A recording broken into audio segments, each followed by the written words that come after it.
সম্মানিত দর্শক শ্রোতা, আমরা ওয়াশিংটন ডিসি থেকে রবিবারের সমসাময়িক আড্ডা নিয়ে আপনাদের সামনে উপস্থিত হয়েছি। আমাদের সাথে রয়েছেন রাজনৈতিক বিশ্লেষক এবং ক্রিটিক শায়লা আহমেদ লোপা। আপনাকে স্বাগতম আমাদের এই অনির্ধারিত আড্ডায়। আমার সাথে উপস্থিত রয়েছেন ডক্টর সাব্বির আহমেদ, যিনি former অ্যাডজাঙ্ক্ট faculty of northern Florida university, আমি যদি ভুল না বলে থাকি, আর ফ্লোরিডা স্টেট কলেজ জ্যাকসনভিলে উনি শিক্ষকতা করেছেন। আর সেই সাথে আমাদের সাথে আরো উপস্থিত রয়েছেন অমিত রয়, যিনি ঢাকা ইউনিভার্সিটি থেকে পরিসংখ্যানে ডিগ্রি করে উনি ইউনাইটেড স্টেটসে আসেন এবং সেখানে তিনি MBA করেন এবং বর্তমানে উনি ব্যবসার সাথে যুক্ত এবং উনিও একজন রাজনৈতিক বিশ্লেষক, আলোচক। বর্তমান সমসাময়িক বিষয় নিয়ে বাংলাদেশে তথা বিশ্বের বিভিন্ন জায়গায় যে বিষয়গুলো নিয়ে প্রতিনিয়ত আমাদের আড্ডা, সেই অনির্ধারিত আড্ডায় আপনাদেরকে তিনজনকেই স্বাগত। ধন্যবাদ। ফ্লোর আপনাদের।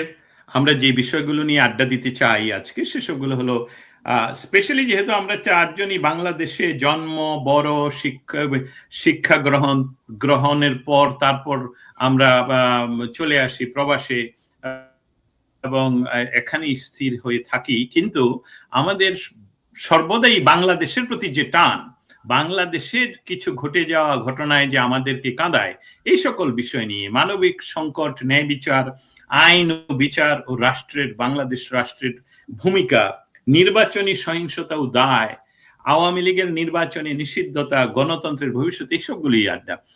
আমি প্রথমেই সকলের জন্য বলি, আসলে আপনারা যদি বলেন আপনারা কেমন আছেন? অমিত রয়। ভালো আছি। আমার এখানে ওয়েদার তো খুব ভালো। আপনাদের ওয়াশিংটনে খুব তুষারপাত হচ্ছে। জ্যাকসনভিলে মনে হয় সাব্বিরও খুব ভালো আছে। আমার ভালোই আছে এদিকে। আপনাদের কথা সাব্বির, আপনারা সাব্বির জি আমাকে বলছেন? হ্যাঁ, আমি ভালো আছি। আমাদের ওয়েদারটা আগামীকাল একটু ঠান্ডা পড়বে, বাট এটা তো খুব প্লিজেন্ট কোল্ড, যেটা নর্থে খুবই টাফ কোল্ড হবে। তো আমাদের এরকম কনসার্ন নেই, এবং আমি যে জায়গায় থাকি এটা খুবই প্লিজেন্ট একটা ওয়েদারের একটা প্লেস হচ্ছে জ্যাকসনভিল এরিয়া। আমি থাকি অরেঞ্জ পার্কে, বাট নর্দার্ন ফ্লোরিডা। আমাদের এখান থেকে আপনার জর্জিয়ার বর্ডার অনলি অ্যাবাউট 40 মাইলস। তো আমরা বলতে পারেন সাউদার্ন জর্জিয়ার ওয়েদার, মানে খুবই প্লিজেন্ট, এবং মানে 6টা সিজন আপনি ফিল করতে পারবেন জ্যাকসনভিল এরিয়াতে। আপনাদেরকে হিংসা হচ্ছে দুইজনকে। আপনাদেরকে কেন হিংসা হচ্ছে সেটা শায়লা লোপার কাছ থেকে শুনে ওয়েদার সম্বন্ধে। আচ্ছা, যারা দেখছেন তাদের সবাইকে শুভকামনা, শুভেচ্ছা জানাই। আমি থাকি হচ্ছে কানাডার টরন্টোর আশেপাশে কাছে একটা গ্রামে। আমাদের টরন্টোতে ভয়াবহ অবস্থা, মানে ভীষণ তুষারপাত, -18, -20, -30, উঠছে নামছে 35 এরকম। আর আজকে তো ভীষণ বরফ পড়েছে, মানে বরফ পরিষ্কার করছি আবার বরফ পড়ছে এরকম। আমার হাজবেন্ড এই জ্বর ঠান্ডা নিয়ে 4 বার অলরেডি পরিষ্কার করেছে। এখন আমি একটু আগে বাইরে গেছি একটা কাজে, তো দেখি বাইরে, মানে গেটের বাইরে গ্যারেজে, তো দেখি যে ওখানে বরফ। তো ভয়ঙ্কর অবস্থা, আমরা খুবই দুর্যোগপূর্ণ অবস্থার মধ্যে আছি। এবং এই বরফ পড়বে বলে গতকালকে আমরা বাজার করতে গেছিলাম, আমি আর আমার হাজবেন্ড, রাতে বিকালে। উপচে পড়া ভিড়, সবাই বাজার টাজার মজুদ করছে, কারণ আগামী 3 দিন আমাদের এখানে বাজে ওয়েদার যাবে। এর আগেও আমাদের বাজে ওয়েদার গেছে। আমাদের আসলে মার্চ পর্যন্ত তো এরকম চলবে। তো জানুয়ারিটা সবচেয়ে খারাপ যায়, ফেব্রুয়ারি মোটামুটি, মার্চে যে একটু একটু ধীরে ধীরে এপ্রিলের দিকে যে আমরা একটু স্বস্তি পাই, বাট বরফ পড়ে, ঠান্ডা হয়। বাট আমাদের কাছে -5, 6, 7, 8ও আমরা টলারেবল। কিন্তু সাথে যখন বরফটা পড়ে, বাতাস হয়, -10 উপরে উঠে গেলে তখন আমাদের জন্য একটু অসুবিধা। তো সেইভাবে চিন্তা করলে ওয়েদারকে আমরা ডিল করছি। বাসার ভিতরে তো আর অত সমস্যা হয় না। বাট পার্সোনালি আমি বললে, আমি আসলে খুবই ডিস্টার্ব আছি। খুব একটা কনসেন্ট্রেট করতে পারছি না। তার উপর বাংলাদেশে আবার যে ঘটে গেল দুটো ঘটনা, একটা ওই যে সাব্বিরের ঘটনা আপনারা নিশ্চয়ই শুনেছেন। ওয়াইফ, বাচ্চা মারা গেল, বাচ্চাটার চেহারাটাও দেখে নাই, মৃত বাচ্চা গেল জেলখানায় তার জীবিত বাবার সাথে দেখা করতে। আপনি সাদ্দামের কথা বলছেন? সাদ্দাম, হ্যাঁ সাদ্দাম। সাদ্দাম বাগেরহাটের যে সদর উপজেলার যে সভাপতি ছিল ছাত্রলীগের। তো এইসব সবকিছু মিলিয়ে কন্টিনিউয়াসলি এটা একটা খুবই স্ট্রেসফুল সিচুয়েশন। বাংলাদেশ ভালো না থাকলে তো আমরা কেউ ভালো থাকি না, এটাই আমাদের শেকড়। আমি যেখানেই যাই আমি তো বাংলাদেশের মানুষ, আমি বাঙালি। সো এটা নিয়ে পার্সোনালি আমি খুবই বাসার মধ্যেও বোঝে সবাই, সবার আমরা একটু কষ্টে আছি এই।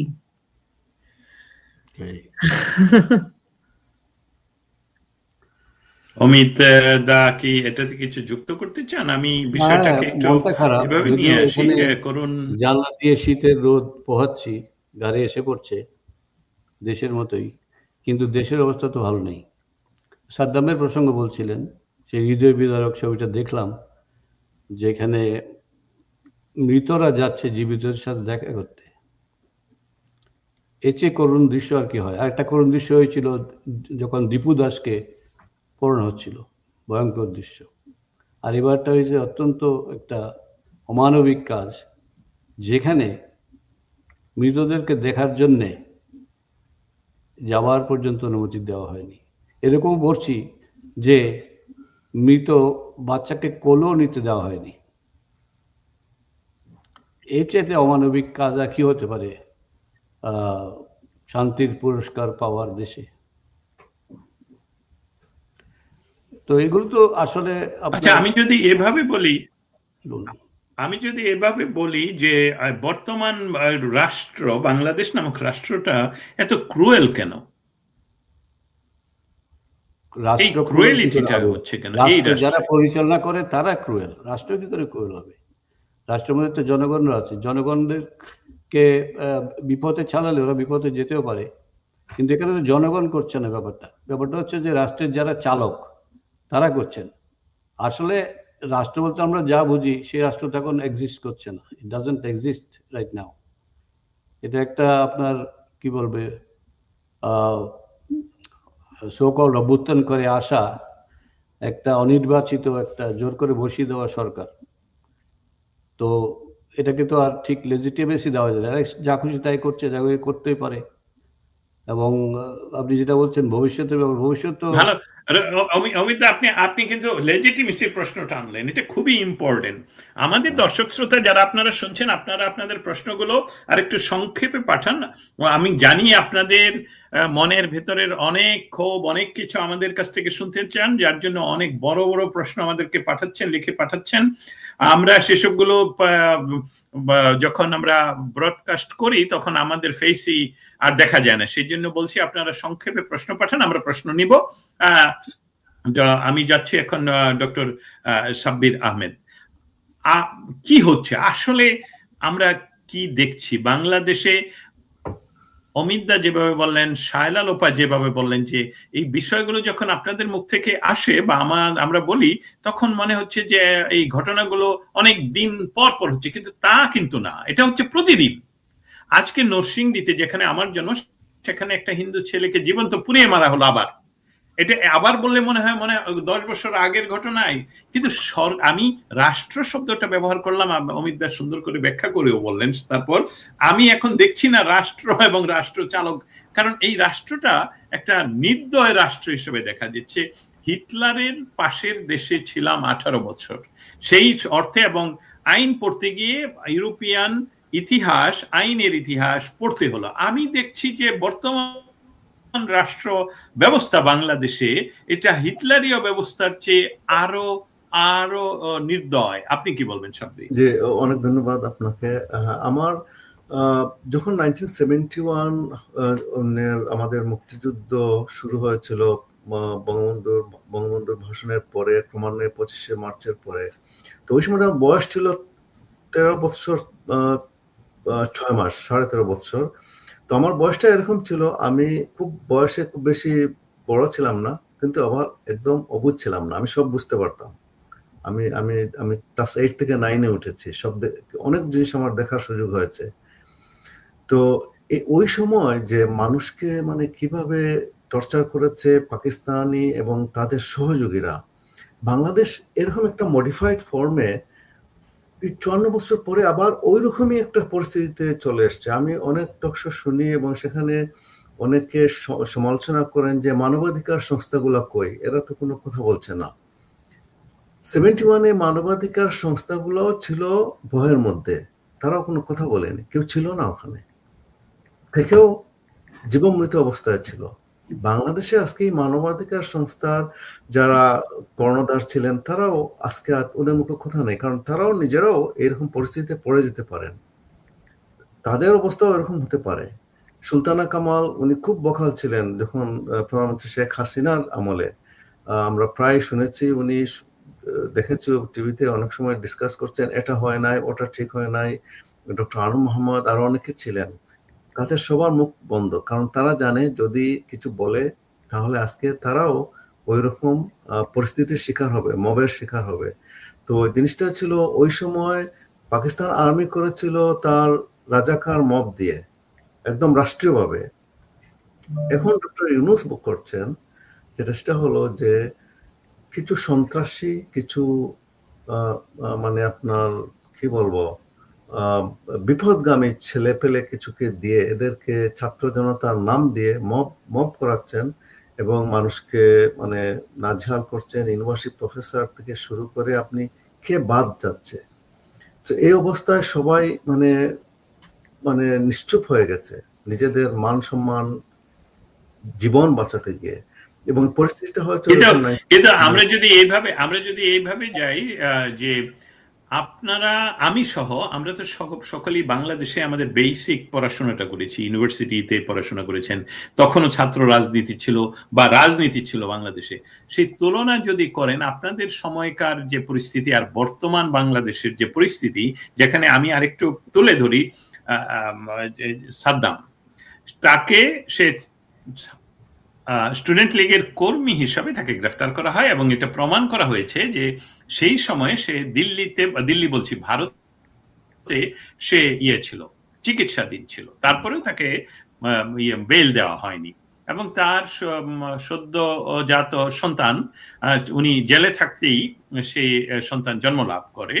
তার পরবর্তীতে সেই চিঠিটাও আমরা দেখি যেটা জেলখানা থেকে লেখা, যে কিভাবে তারা বিভিন্ন চেষ্টা করে ফেল করছে এবং সেই সবগুলো নিয়ে আপনি এই পুরা বিষয়টাকে যদি তুলনা করেন যে আপনাদের সময়ে আমাদের সময়, আমি ময়মনসিংহ আনন্দমোহন কলেজে এরশাদ বিরোধী আন্দোলনে আমরা সম্মুখ সারিতে মিছিল করতে গিয়ে আমাদের উপর গুলি বর্ষণ পর্যন্ত হয়েছে, কিন্তু আমি এটাকে আপনাদের কাছ থেকে শুনতে চাই বিভিন্নভাবে। লোপা যদি শুরু করেন বা এনিবডি, দাদা শুরু করেন, তারপরে আমি বলবো। দাদা মানে অমিত দা। আমাকে আচ্ছা আবার একটু বলুন তো দেখি কি বলছেন আপনি, একটু রিক্যাপ করুন। সার্বিক বিষয়টা যদি তুলনামূলক চিত্র তুলে ধরেন যে আপনারা তো বাংলাদেশে পড়াশোনা করেন, রাজনৈতিক মারামারি ছাত্রদের সবসময় ছিল, কিন্তু এখন তো নিজেদের মধ্যে ছিল, কিন্তু সেখানে সিনিয়ররা গিয়ে হস্তক্ষেপ করেনি।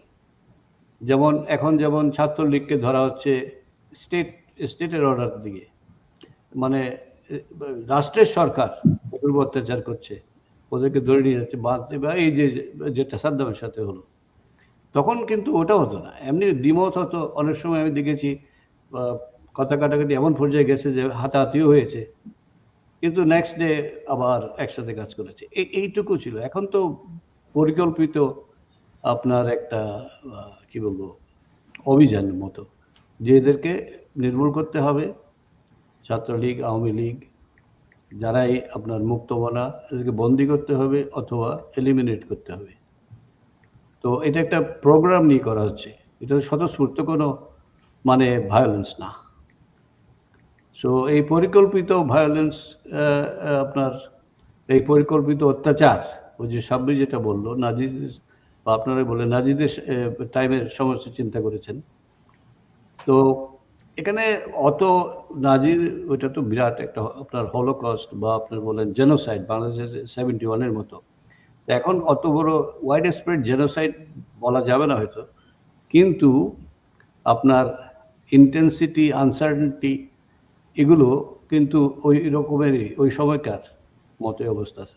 যেমন 71-এ আমরা হয়তো scale of atrocity was much larger,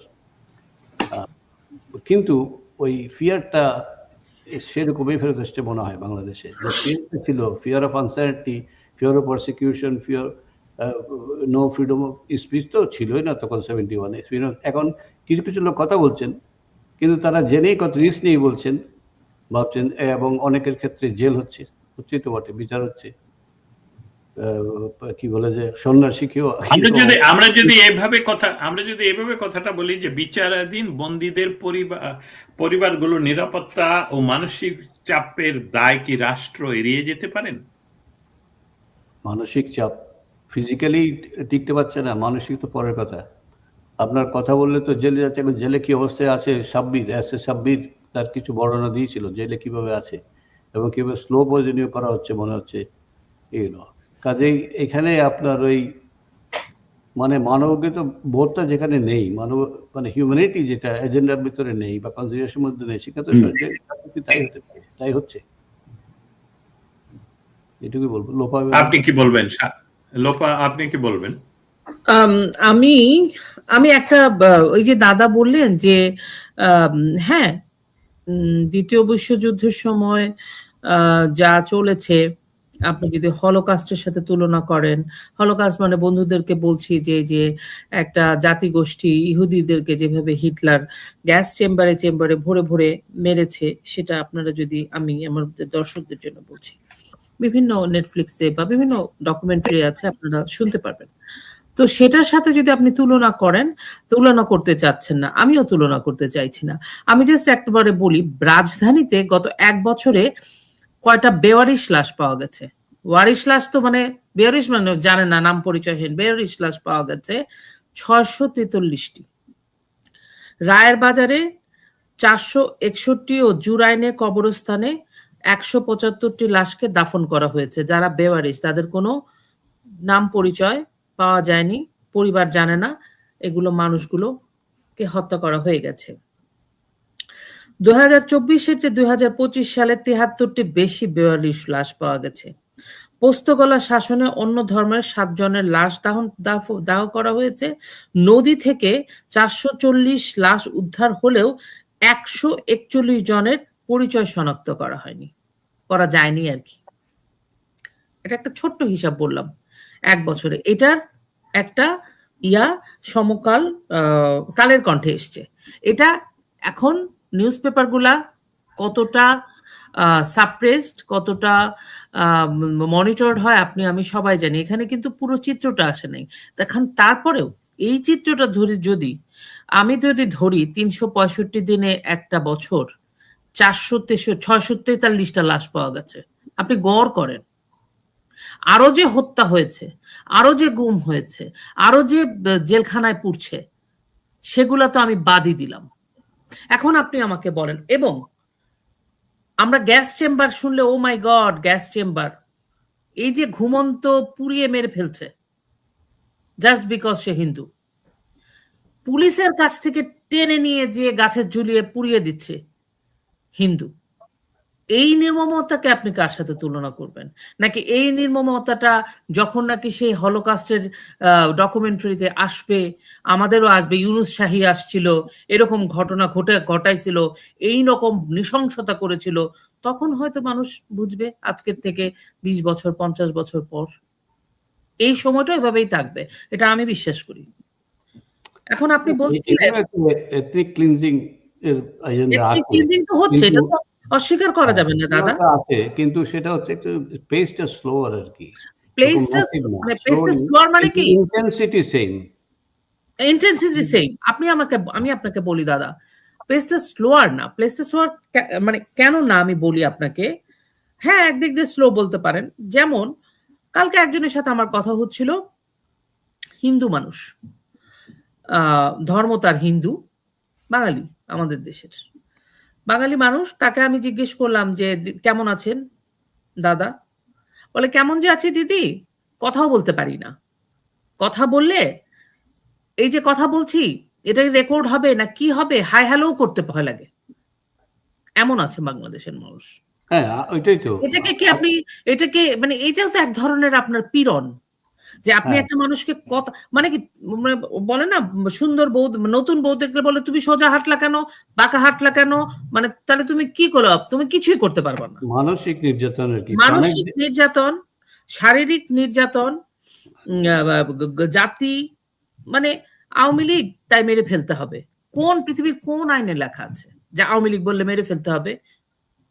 মানে কোন মানবাধিকার নাই? প্রতিটা মানুষের মানবিক অধিকার আছে, প্রতিটা মানুষ আইনি সহায়তা পাওয়ার অধিকার রাখে। যেখানে ল ইনস্টিটিউশন অফ লই নাই, আপনি কেন ওখানে এসে আশা করবেন কিভাবে? না আমি তো আশা করছি না, কিন্তু আমাকে তো এটা অ্যাড্রেস করতে হবে দাদা। অ্যাড্রেস করেন, কিন্তু এদের দ্বারা হবে না, এটা না এদের দ্বারা হবে না। সুতরাং এদের কাদের দ্বারা হবে?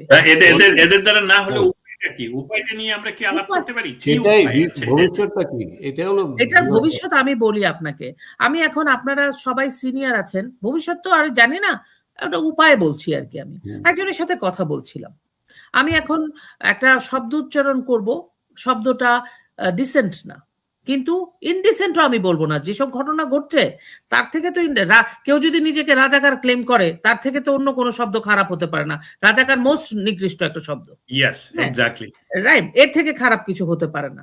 আমি তার আগে একটা খবর পড়ে শোনাই আপনাকে, bdnews24.com এ এসছে। শামীমা হাসান নামে অ্যাসিস্ট্যান্ট সেক্রেটারি, বরগুনা জেলা জামাতের অ্যাসিস্ট্যান্ট সেক্রেটারি, সে বলেছে, ওই লোক, আমরা দেখেছি ডাকসু নির্বাচনের পরে যে ডাকসু মাদকের আড্ডা ছিল, ওকে, যে ডাকসু বেশ্যাখানা ছিল, সেটা ইসলামী ছাত্র শিবির পরিবর্তন করতে সক্ষম হয়েছে। ডাকসু বেশ্যাখানা ছিল, মানে তার কথাবার্তার ধরন দেখেন। আচ্ছা, আমার মনে আছে শেখ হাসিনা সরকার, দাদা সাব্বির ভাই কিছু মনে করেন না, আমি কিন্তু একটু স্ট্রেট ফরওয়ার্ড কথা বলি। আমি আমাকে ক্ষমা করবেন, হঠাৎ করে মনে হলো যে আমি নতুন গেস্টদের সামনে আমি জানি না উত্তেজিত হয়ে যাচ্ছি। সাব্বিরের পজিশন আমি জানি, আমরা সবসময় নির্দলীয়। আমি আপনাকে বলি, কাজে আমাদের কোনো ইয়ে নেই না, মানে আমি এই যে বললাম, আমি আপনাকে বলি, শেখ হাসিনার একটা স্টেটমেন্ট, শেখ হাসিনা শুধু, আমি শেখ হাসিনাকে ডিফেন্ড করছি না, উনি বলেছিলেন মুক্তিযোদ্ধা সন্তানরা কোটা পাবে না, তাহলে কি রাজাকারের সন্তানরা পাবে? ওনার কথার ধরনটাকে পুরো টুইস্ট করে আমি রাজাকার বলে বাংলাদেশের ঢাকা বিশ্ববিদ্যালয়ের ছাত্ররা তো আছেই, ছাত্রীরা রাস্তায় নেমেছে। আজকে যখন তাদেরকে বলা হয় তাদের ডাকসুতে বেশ্যাখানা, তাহলে আমি বেশ্যা বলে এখন নামে না কেন রাস্তায়? এখন নামুক, কারণ আমি বেশ্যার থেকে তো আমি রাজাকার অনেক বেশি নোংরা শব্দ। সেটা তোমরা যদি একসেপ্ট করতে পারো, ক্লেম করে নাও আমি রাজাকার, কারণ রাজাকার, ট্রেইটার, এর থেকে জঘন্য নোংরা। বেশ্যা এটা তাদের প্রস্টিটিউশন, এটা তাদের প্রফেশন। রাজাকারকে আমরা বলি বিশ্বাসঘাতকের উপমা, আসলে শব্দটার অর্থ কি?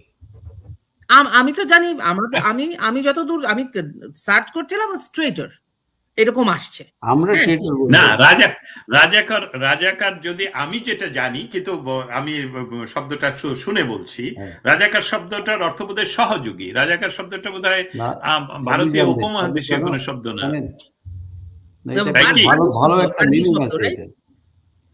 এখন আমার কথা হচ্ছে কি, এই কথাটা বললেন না যে উপায়টা কি? উপায় ওইখানে, ওই যে যারা তখন যারা যেই কারণে তাদেরকে প্ররোচিত করা হোক, তাদেরকে যাই করা হোক, ওই যে রাস্তায় নেমে গিয়ে আমি রাজাকার বলছে, ওই গোষ্ঠীটা এখন তাদেরকে এত বড় একটা অ্যালিগেশন দেওয়া হলো, এত বড় একটা বাজে কথা বলা হলো।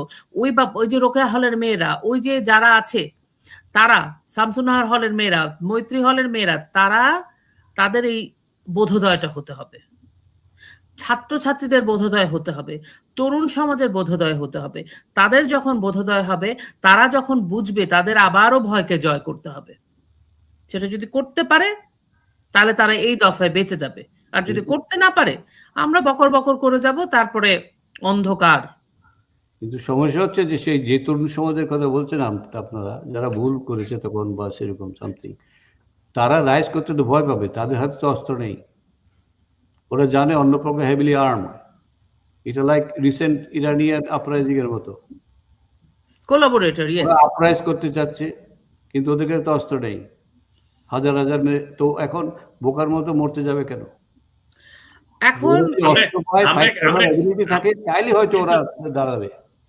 আমরা কিন্তু ওদেরকে বোকার মতো রাস্তায় নেমে মরার জন্য। অমিত ভাই, আমি আপনাকে, অমিত দা, আমি আপনাকে বলছি না বোকার মতো রাস্তায় দাঁড়াতে।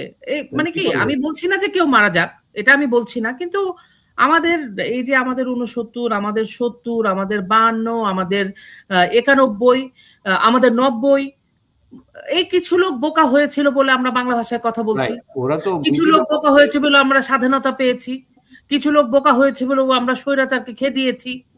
কিছু লোক বোকা হয়েছিল বলে আমরা যুদ্ধাপরাধীদের বিচারটা করতে পেরেছি। বোকা হইতে হবে। তরুণ সমাজ যদি বোকা না হয়, তরুণ সমাজ যদি উদ্দীপিত না হয়, তরুণ সমাজ যদি সাহসী না হয়, বাস্তবতা তো ভিন্ন। যখন আপনার যুদ্ধাপরাধী বিচার হয় বা বঙ্গবন্ধু বিচার হয়, তখন তো ক্ষমতায় ছিল প্রগতিশীল দল, ওদের সহযোগী দল ছিল। এখন কি হবে? এখন মিছিল করতে গেলে তো মারা করতে পারে। মিছিল করতে, আপনি যুদ্ধাপরাধীদের ধরলেন দাদা, যুদ্ধাপরাধীদের ধরলেন, কিন্তু আপনি যদি 90-এর স্বৈরাচার বিরোধী আন্দোলনে আমাদের ডক্টর মিলন, দীপালি, এরা মারা যায়নি? যা গেছে তো।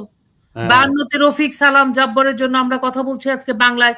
তারপরে সেই রাউফুন বসুনিয়াকে গুলি করে মারা হয়। বসুনিয়াকে আমরা তো কথা বলেছি। কিন্তু এখন তখন একজন মারা গেলেই সমস্ত সবাই ফুঁসে উঠেছে। এখন হাজার হাজার মরা লাগবে ফুঁসে ওঠার জন্য। হ্যাঁ, মানে আপনাকে সবাই মিলে আপনাদের সবাইকে একটু থামিয়ে দিয়ে একটা খুব, যদিও এই আড্ডাটা নির্ধারিত আড্ডা না, আমাদের কাছে একটা প্রশ্ন নয়, বলতে চেষ্টা করছি। হ্যাঁ, এটাকে আপনারা কিভাবে দেখো তো, এটাকে কিভাবে উত্তর দেবেন? অনেক সরকার এই চুরিওয়ালা সেনাবাহিনীকে পুনর্গঠন করে সেনাদের ধরা দেবে। আচ্ছা, আমি আগে বলেছি, এখন বলছি। বলে শেখ হাসিনা, এই গল্পটা সাব্বিরের প্রত্যক্ষদর্শী। হাসিনা যখন জ্যাকসনভিলে আসেন, ওনার মেয়ে ওখানে চাকরি করতো, আমি তখন জ্যাকসনভিলে থাকতাম সাব্বিরের কাছে পাশাপাশি। তো আমাদের সাথে যখন এয়ারপোর্টে গেলাম, ওনাকে রিসিভ করেছেন আমরা অল্প কয়েকজন, উনি বিরোধী দলের নেত্রী। উনি মনে হচ্ছিল ওনার কথা ইঙ্গিতে সেনাবাহিনীর উপর খুব ভরসা করছেন তখন, কারণ তখন মনে হচ্ছিল যে ওই সেনাবাহিনীটা প্রবলি প্রগতিশীলের পক্ষে কাজ করবে এবং একটা সুষ্ঠু নিরাপত্তা দেবে, ওরকম ইঙ্গিত দিচ্ছিলেন। আমি ওগুলো বলছিলাম, দেখুন, যেহেতু হ্যাঁ আমারও তাই মনে হচ্ছে, কিন্তু সেনাবাহিনীকে বিশ্বাস করা উচিত। তা তো উনি আমাদের কতক্ষণ তাকিয়ে দিয়ে কোনো কমেন্ট করেননি। তো এটাই তো ব্যাপার। আপনি যতই সেনাবাহিনীকে তোষণ করুন, যতই সেনাবাহিনীর পক্ষে ওদের সুযোগ সুবিধা করেন, ওদের বিশ্বাস করা মুশকিল। তবে অমিত দা, এখানে আমি একটু অ্যাড করব, যে সেটা হলো ওই সময়কার সেনাবাহিনী, যে আপনার মঈনুদ্দিন আহমেদের যে সেনাবাহিনী ছিল, ওরা কিন্তু স্বাধীনতা, মুক্তিযুদ্ধ এগুলোর ব্যাপারে কিন্তু ওরা কোনো ধরনের ক্ষতি করেনি। বরং আমি বলবো, দীর্ঘদিন পরে 2001 থেকে 2006 পর্যন্ত বঙ্গবন্ধুর নাম ছিল না, বঙ্গবন্ধু ইতিহাসে মুছে দিয়েছিল বিএনপি। তো ওই 1/11 গভর্নমেন্ট এসে কিন্তু বঙ্গবন্ধুর 15ই আগস্ট কিন্তু পালন করেছে, এবং আর্মি তার সুসম্মানে ওখানে টুঙ্গিপাড়াতে গেছে, এবং ফখরুদ্দিন সাহেবও গিয়েছিলেন। আর্মির ইতিহাসটা কিন্তু রিভার্স করছে, কয়েনের আদার সাইডে হয়েছে এখন। তখন কি হয়েছে, মানে বিএনপির নির্বাচিত সেনা প্রধান, আমরা যা শুনেছি, ওদের প্রতি অসম্মান করার ফলে তারা বাই ডিফেক্ট মানে প্রগতিশীল দিকে চলে আসছে। এবার প্রগতিশীলদের বা আওয়ামী লীগের অ্যাপয়েন্ট করা সেনাবাহিনী কি হলো, অন্যদিকে মোড় নিল, just other side of the coin চলে গেল। সেনাবাহিনী এই করা যাবে না, সেনাবাহিনীকে সবসময় রাজনৈতিক কন্ট্রোলে রাখতে হবে। সেটা কি ফর্মুলা, ওটা রাজনীতিবিদদের বের করতে হবে। কারণ সব ছিলেন ক্ষমতায়, উনি থাকতে পারতেন না, কিন্তু এই সেনাবাহিনীর সমর্থন ছিল বলেই। কিন্তু ক্রিটিক্যাল সময় এসে সেনাবাহিনী আপনার কি বলে নিজের স্বার্থে বুঝলো, দেশের স্বার্থ বুঝলো। তার অর্থ হলো যে আমাদের আলোচনা থেকে বোঝা যাচ্ছে যে যদিও এটার সাথে আমরা সমর্থন করি না, কিন্তু ইরানে যে সেনাবাহিনী সরকারের পক্ষে থাকায় এখনো পর্যন্ত সেখানে গণ আন্দোলনে বা রাস্তায় মানুষেরা যে মিছিল করছে সেটা ইয়ে হয়নি, এটা কি বলতে চাচ্ছেন আপনারা? না, সেনাবাহিনী ও এতে করতে হয় না, ওই ধরনের অ্যাট্রোসিটি তো আমরা নিজেরাও লাইক করি না, কিন্তু সেনাবাহিনী তো আগেই কমপ্লিসিট হয়ে গেছে তো। এখানে তো অনেক সহ্য করেছে না, প্রেস করেছে, করেছে। কিন্তু আপনারা যেহেতু দুইজনই প্রত্যক্ষ, আপনারা দুজন যেহেতু প্রত্যক্ষ সাক্ষী হিসাবে বলছেন যে বর্তমান সাংবিধানিক, আসলে আমি যেটা মনে করি, আমার এটা আপনাদের সাথে একটু শেয়ার করি, আমি সত্যি মনে করি যে বাংলাদেশ এমন একটা ক্রাইসিসের ভিতর দিয়ে যাচ্ছে, যেটা হলো যে বাংলাদেশে আসলে দুইটা সরকার। কিভাবে? একটা হলো সাংবিধানিক সরকার, যেটা হলো শেখ হাসিনা, আরেকটা হলো অসাংবিধানিক সরকার, যেটা হলো বর্তমানে ডাকাত। কারণ সাংবিধানিক সরকারের পরিবর্তন হয় সাংবিধানিক ভাবে, এবং এই সরকার যে এক্সিস্ট করে এটার আসলে কোনো লিগ্যালিটি নেই, এটার কোনো সাংবিধানিক ভিত্তি নেই। অতএব আপনারা যে সাংবিধানিক সরকারের প্রধানমন্ত্রীর সামনে যে কথাগুলো আপনারা এখন একটু আগে বললেন, যে সেখানে এই যে বাংলাদেশের সেনাবাহিনী, আমরা ছিলাম, যেহেতু এটা ওপেন আড্ডা করছি, এই সেনাবাহিনীকে তো সার্বিকভাবে বাংলাদেশ সেনাবাহিনীর জন্ম আমাদের যেটা ইতিহাসের সবচেয়ে বড় ঐতিহ্য বা গৌরবের বিষয়, সেই স্বাধীনতা সংগ্রামের ভিতর দিয়ে বঙ্গবন্ধুর হাত দিয়ে তাকে তারা হত্যা করলো। তারপর বাংলাদেশে এই সেনাবাহিনী যে কাজগুলো করলো আজ পর্যন্ত, সবসময় হলো বাংলাদেশের প্রেসিডেন্টকে হত্যা অথবা ক্ষমতা দখল। আর গত 15 বছরে ধারাবাহিক ভাবে আমার কাছে যে তথ্য আছে, আমি এটা দায় নিয়ে বলছি, যে শেখ হাসিনা সরকার এই সেনাবাহিনীকে যে কোনো সরকারের চেয়ে সবচেয়ে বেশি সুবিধা দিয়েছেন, এটা আমার জানা। আমি ভুল বললে আপনারা বলুন। সেই সেনাবাহিনী কি কারণে তারা বলেন, তাহলে এই সেনাবাহিনী এখন কি তাদের লক্ষ্যটা কি? সেনাবাহিনী যা দেখেছে ওটা ওদের নিজেদের স্বার্থ দেখেছে, খালি দেশের স্বার্থ দেখেনি। এই জন্যই তারা মানে কি বলবো, এই আপরাইজিংটাকে সাপোর্ট করেছে। কোন সেনাবাহিনী পৃথিবীতে বলতে যে আগে থেকেই বলছে আমরা ইনভলভ হব না, আমরা গুলি চালাবো না। এই ডিক্লারেশন পরে 6 আগস্টের প্রোগ্রাম 5 আগস্টে ওরা অ্যাক্সিলারেট করলো, এবং আগে থেকে হ্যান্ডস অফ। এরকম ইরানের মতো না, কিন্তু ইরানে ওরা অনেক সময় নিয়েছে, অনেক ডিস্ট্রাকশন হয়েছে, অনেক মিডিয়া কভারেজ, ওয়ার্নিং দিয়েছে, তারপরে ক্র্যাকডাউনটা করেছে। কিন্তু এরা আগে থেকে কমপ্লিসিট। তো কি করে আপনি এখানে করবেন? কথা হচ্ছে ওইটাই, কথা হচ্ছে যে একটু ভারতের মডেল ফলো করতে হবে, যাতে আর্মি নির্ভর না হয় ক্ষমতা থেকে সামহাও আর্মিদেরকে ডিসেন্ট্রালাইজ করে হোক, হোক, ওদেরকে ওই দুটো জিনিসের দিকে রাখতে হবে। সেটা হচ্ছে যে সার্বভৌমত্ব রক্ষা, মানে বর্ডার নিরাপত্তা, আর ভিতরে যদি আইন শৃঙ্খলার দরকার হয়, এটা কিভাবে নিউট্রাল রাখবে থাকে, এটা পলিটিশিয়ানদের ঠিক করতে হবে। কিন্তু পলিটিশিয়ান সবসময় ওদের উপর নির্ভর করেছে। ওদেরকে খুশি রাখলে আমরা ক্ষমতায় থাকবো, এর মানে কি? ওরা ইলেকশন করে ক্ষমতাটা কন্টিনিউ করার জন্য সামরিক বাহিনীর উপর নির্ভর করেছে। ইলেকশন করে আসছে, কিন্তু প্রথম টার্ম ভালোই যায়, এরপরে নির্ভর করছে সামরিক বাহিনীর। এটা কেন হচ্ছে বারবার? এবং নিজেদের এগুলো স্ট্র্যাটেজি ওদেরকে ঠিক করতে হবে। ভারত কিভাবে রয়েছে বিভিন্ন দেশে, আমেরিকার কথা ধরুন, কিভাবে সামরিক বাহিনী পলিটিক্স বাইরে রেখেছে, হাও? ওদের মডেল ফলো করলে তো হয়, বা ওরকম চিন্তা ভাবনা করলে হয় যে বাংলাদেশের পরিস্থিতিতে কিভাবে করা যায়। সেটা কখনো করেনি। তাই জনগণের উপরে যদি মিলিটারি পাওয়ার বেশি হয়, ক্ষমতা বেশি হয়, এবং তাদের উপর নির্ভর করতে হয় পলিটিশিয়ানদের, তাহলে তো এই অবস্থা হবেই বারবার। সেনাবাহিনীকে ডক্টর সাব্বির, আপনি কি মনে করেন? জি, আমি বলছি যে আসলে বাংলাদেশ সেনাবাহিনীর তার যে রোল সেটা তারা প্লে করেনি। সেটা হলো, তাদেরকে গুলি করতে কে বলেছে? গুলি করার তো প্রয়োজনই ছিল না সম্ভবত, নট এট অল। আমার নিজের অভিজ্ঞতা আছে। আমরা যখন আমি ফার্স্ট আমি ঢাকায় মোটামুটি স্থায়ীভাবে ছিলাম 76 থেকে 1976-এ আমি ভর্তি হই আর কি ঢাকাতে বুয়েটে, এবং তারপরে ছিলাম। তখন কিন্তু সারা রাত কারফিউ থাকতো।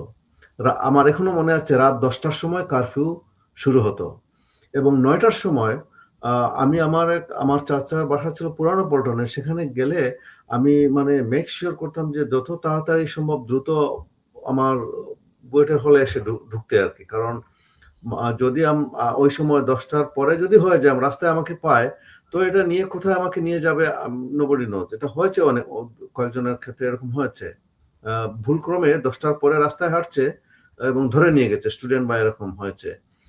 এবং যখন আমি বের হতাম পুনর্পল্টন থেকে অ্যারাউন্ড 9 o'clock আমি বের হয়ে যেতাম, তো অনেক সময় রিক্সা পেতাম না, পেতে অনেক দেরি হতো, হাঁটে অনেক, কোনো দিন হয়েছে হেঁটে চলে আসছি আপনার ক্যাম্পাসের মধ্যে। তো তখন দেখতাম যে বড় রাস্তার মোড়গুলোতে কিন্তু কোনো সেনাবাহিনী নেই, শুধুমাত্র পুলিশরা এসে ওই ব্রাঞ্চ রোড যেগুলো আছে পাড়া থেকে, যে সমস্ত রোডগুলো আসে মেইন ছোট ছোট রোডগুলো আসে যে মেইন রোডে ঢুকছে, তো ওইখানে তারা মুড়ে দাঁড়িয়ে থাকতো, কেউ বাসাতে বের হলেই তাকে ওয়ার্নিং দিত যে গো ব্যাক। তো এরকম ছিল, এইভাবে তারা করতে। সামরিক বাহিনীর 2-1টা গাড়ি শুধু পেট্রোলিং করতো। সামরিক বাহিনী যে প্রেজেন্ট আছে এইটাই মানুষকে ভয় রাখতো যে আমি এই সময় বের হব না। সেখানে তারা কি করলো, পুলিশ ব্যারিকেড দিচ্ছে, সামরিক বাহিনী উঠিয়ে নিচ্ছে, তারা ডিক্লেয়ার করছে আমরা কোনো স্টেপ নেব না। এবং গুলি করার তো প্রশ্ন আসেনি, গুলি ছাড়াই সামরিক বাহিনীর প্রেজেন্সটাই থাকলে পুলিশ এটাকে ডিটার করতে পারতো, যেটা তারা, হ্যাঁ এখানে বলতে পারেন তারা অর্ডার ডিফাই করেছে। সামরিক বাহিনীর রোলই হচ্ছে যে অর্ডার অবে করা, ক্যারি আউট করা, এটা তারা করে নাই এবং তারা বিট্রে করেছে, গভর্নমেন্টের সাথে করেছে এবং পরবর্তীতে দেশের সাথে করেছে, এটা বলা যায়। অসংখ্য ধন্যবাদ। খুবই খুবই আমার কাছে আপনার কথার সাথে আমি একমত। আমি শায়লা লোপা যিনি একজন ক্রিটিক, ওনার কাছে আমি যে আসলে সরাসরি জানতে চাই, পাকিস্তান রাষ্ট্রটা জন্মের পর থেকে আজ পর্যন্ত সেখানে সামরিক বাহিনী ক্ষমতার অংশ, সামরিক বাহিনী এটা নিয়ন্ত্রণ করে, যার জন্য ইতিহাসে কখনো সেই দেশের কোনো ধরনের সরকার পুরা টার্ম শেষ করতে পারেনি। তাদের যে রাজনৈতিক ইনফ্লুয়েন্স এখনো পর্যন্ত বিদ্যমান, এটা নস্যাৎ করার কোনো উপায়ও দেখতে পাচ্ছে না। তারা ওই ক্রিকেটার ইমরানের নেতৃত্বে হাজার হাজার মানুষরা রাস্তায় নেমে এসেছিল, তারা এমনকি ক্যান্টনমেন্টে আক্রমণ করেছিল। এখন তারা শুধু কোণঠাসা নয়, তাদেরকে সমূলে উৎপাটন করা হয়েছে, এটা হলো আমার ধারণা। লোপা, ওপেন আলোচনা, আপনি শুরু করবেন যে এই পথে কি হাঁটছে Bangladesh army, please. Bangladesh army, সত্যি কথা বলতে একটা বাংলাদেশ আর্মি ৭১-এর পর থেকে, মজার ব্যাপার, বাংলাদেশ আর্মিটার আসলে চেহারাটা কি, বাংলাদেশ আর্মি কোন ধ্যান ধারণা আদর্শ, আমরা বুঝি যে বাংলাদেশ আর্মির দায়িত্ব হচ্ছে বাংলাদেশ সরকার রাষ্ট্রটাকে সুরক্ষা দিবে, বাট বাংলাদেশ আর্মি আসলে চলে কিভাবে, বাংলাদেশ আর্মির ফিলোসফিটা কি? মজার ব্যাপার, এই বাংলাদেশ আর্মির আমাদের যে sector commander, most of the সব সেক্টর কমান্ডার কিন্তু আর্মির, তারা পাকিস্তান আর্মির ছিল, এই মেজর, এই কর্নেল, ওই আপনি স্বাধীনতা যুদ্ধের সময়ের কথা, স্বাধীনতার যুদ্ধের সময়ের কথা বলছে, বাট তার পরবর্তী সময়ে আমাদের যে আর্মি, আমাদের যে সেনাবাহিনী, এই সেনাবাহিনীর চরিত্রটা আসলে কিরকম ছিল, চরিত্র মানে আমি বাজে সেন্সে না, মানে ওনাদের বৈশিষ্ট্যটাকে, ওনারা আসলে ক্যারেক্টারটা কিরকম, চরিত্রটা আসলে কিরকম ছিল, আমরা যদি বারবার এটা পর্যালোচনা করি, যে কোনো ক্রাইসিসে আমরা আর্মিকে দেখছি, বিতর্কিত হোক বা সমাধানের দিকে হোক, কোনো না কোনো ভাবে আর্মিকে আমরা দেখতে পাই। তার মানে কি প্যারালালি আসলে দুটো গভর্নমেন্টই চলতেছে। এটা আপনি বলতে চাচ্ছেন ৭১-এর পর থেকে না ৭৫-এর পর থেকে, কিভাবে বলবেন? ৭৫-এর পর থেকে তো বেশি, ৭৫-এর আগেও। ৭৫টা কেমনে হলো? ৭৫-এ বঙ্গবন্ধুকে হত্যা করলো কারা? আর্মিরা। কিন্তু আর্মি একটা বয়ান তৈরি করে আজও চালায় যে কতিপয় দুষ্কৃতিকারী আর্মি, এটা তো আমি মানি না। আর্মি আবার কতিপয় দুষ্কৃতিকারী হবে, এখন আমার কথা হচ্ছে যে আর্মি তো আর্মি, শিক্ষক তো শিক্ষকই, ওই কমিউনিটিটা তো বিলং করে, আপনি তো এটা ওয়ান ফাইন মর্নিং আপনি কতিপয় বলে তো চালা দিতে পারবেন না। আমাদের অনেক অনেক লুজ কানেকশন আছে, আমাদের অনেক মানে ফাঁকা জায়গা আছে, যেগুলোকে আমরা, আমি আসলে বাংলা শব্দই ব্যবহার করতে চাই কারণ দর্শকদের জন্য, সবাই যেন সব বুঝে, আমরা সেগুলাকে বাদ দিয়ে আমরা আমাদের কনভিনিয়েন্ট অনুযায়ী কথা বলতে পছন্দ করি, চাই। আমি নিজেও এই দোষে দুষ্ট।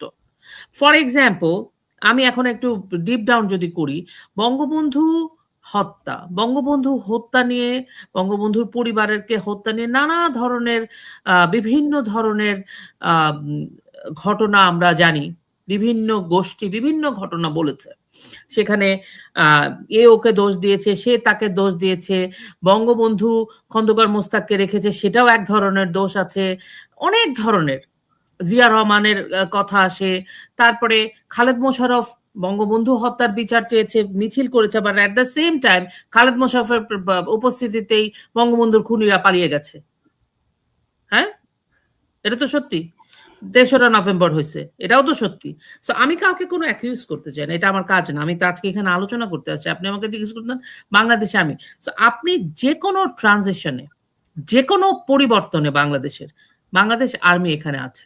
এখন আমরা যদি 2024-এর জুলাই আগস্টের কথা বলি, 2024-এর জুলাই আগস্টে আমরা সবাই জানি, একদম এটা প্রমাণিত, সবাই জানে, আমরা এখানে 4 জন আছি তারা তো জানি, যারা একটু খোঁজ খবর রাখে জানে, বাংলাদেশের যে গোয়েন্দা সংস্থাগুলো আছে তারা আসলে করেছেটা কি ওই সময়টায়।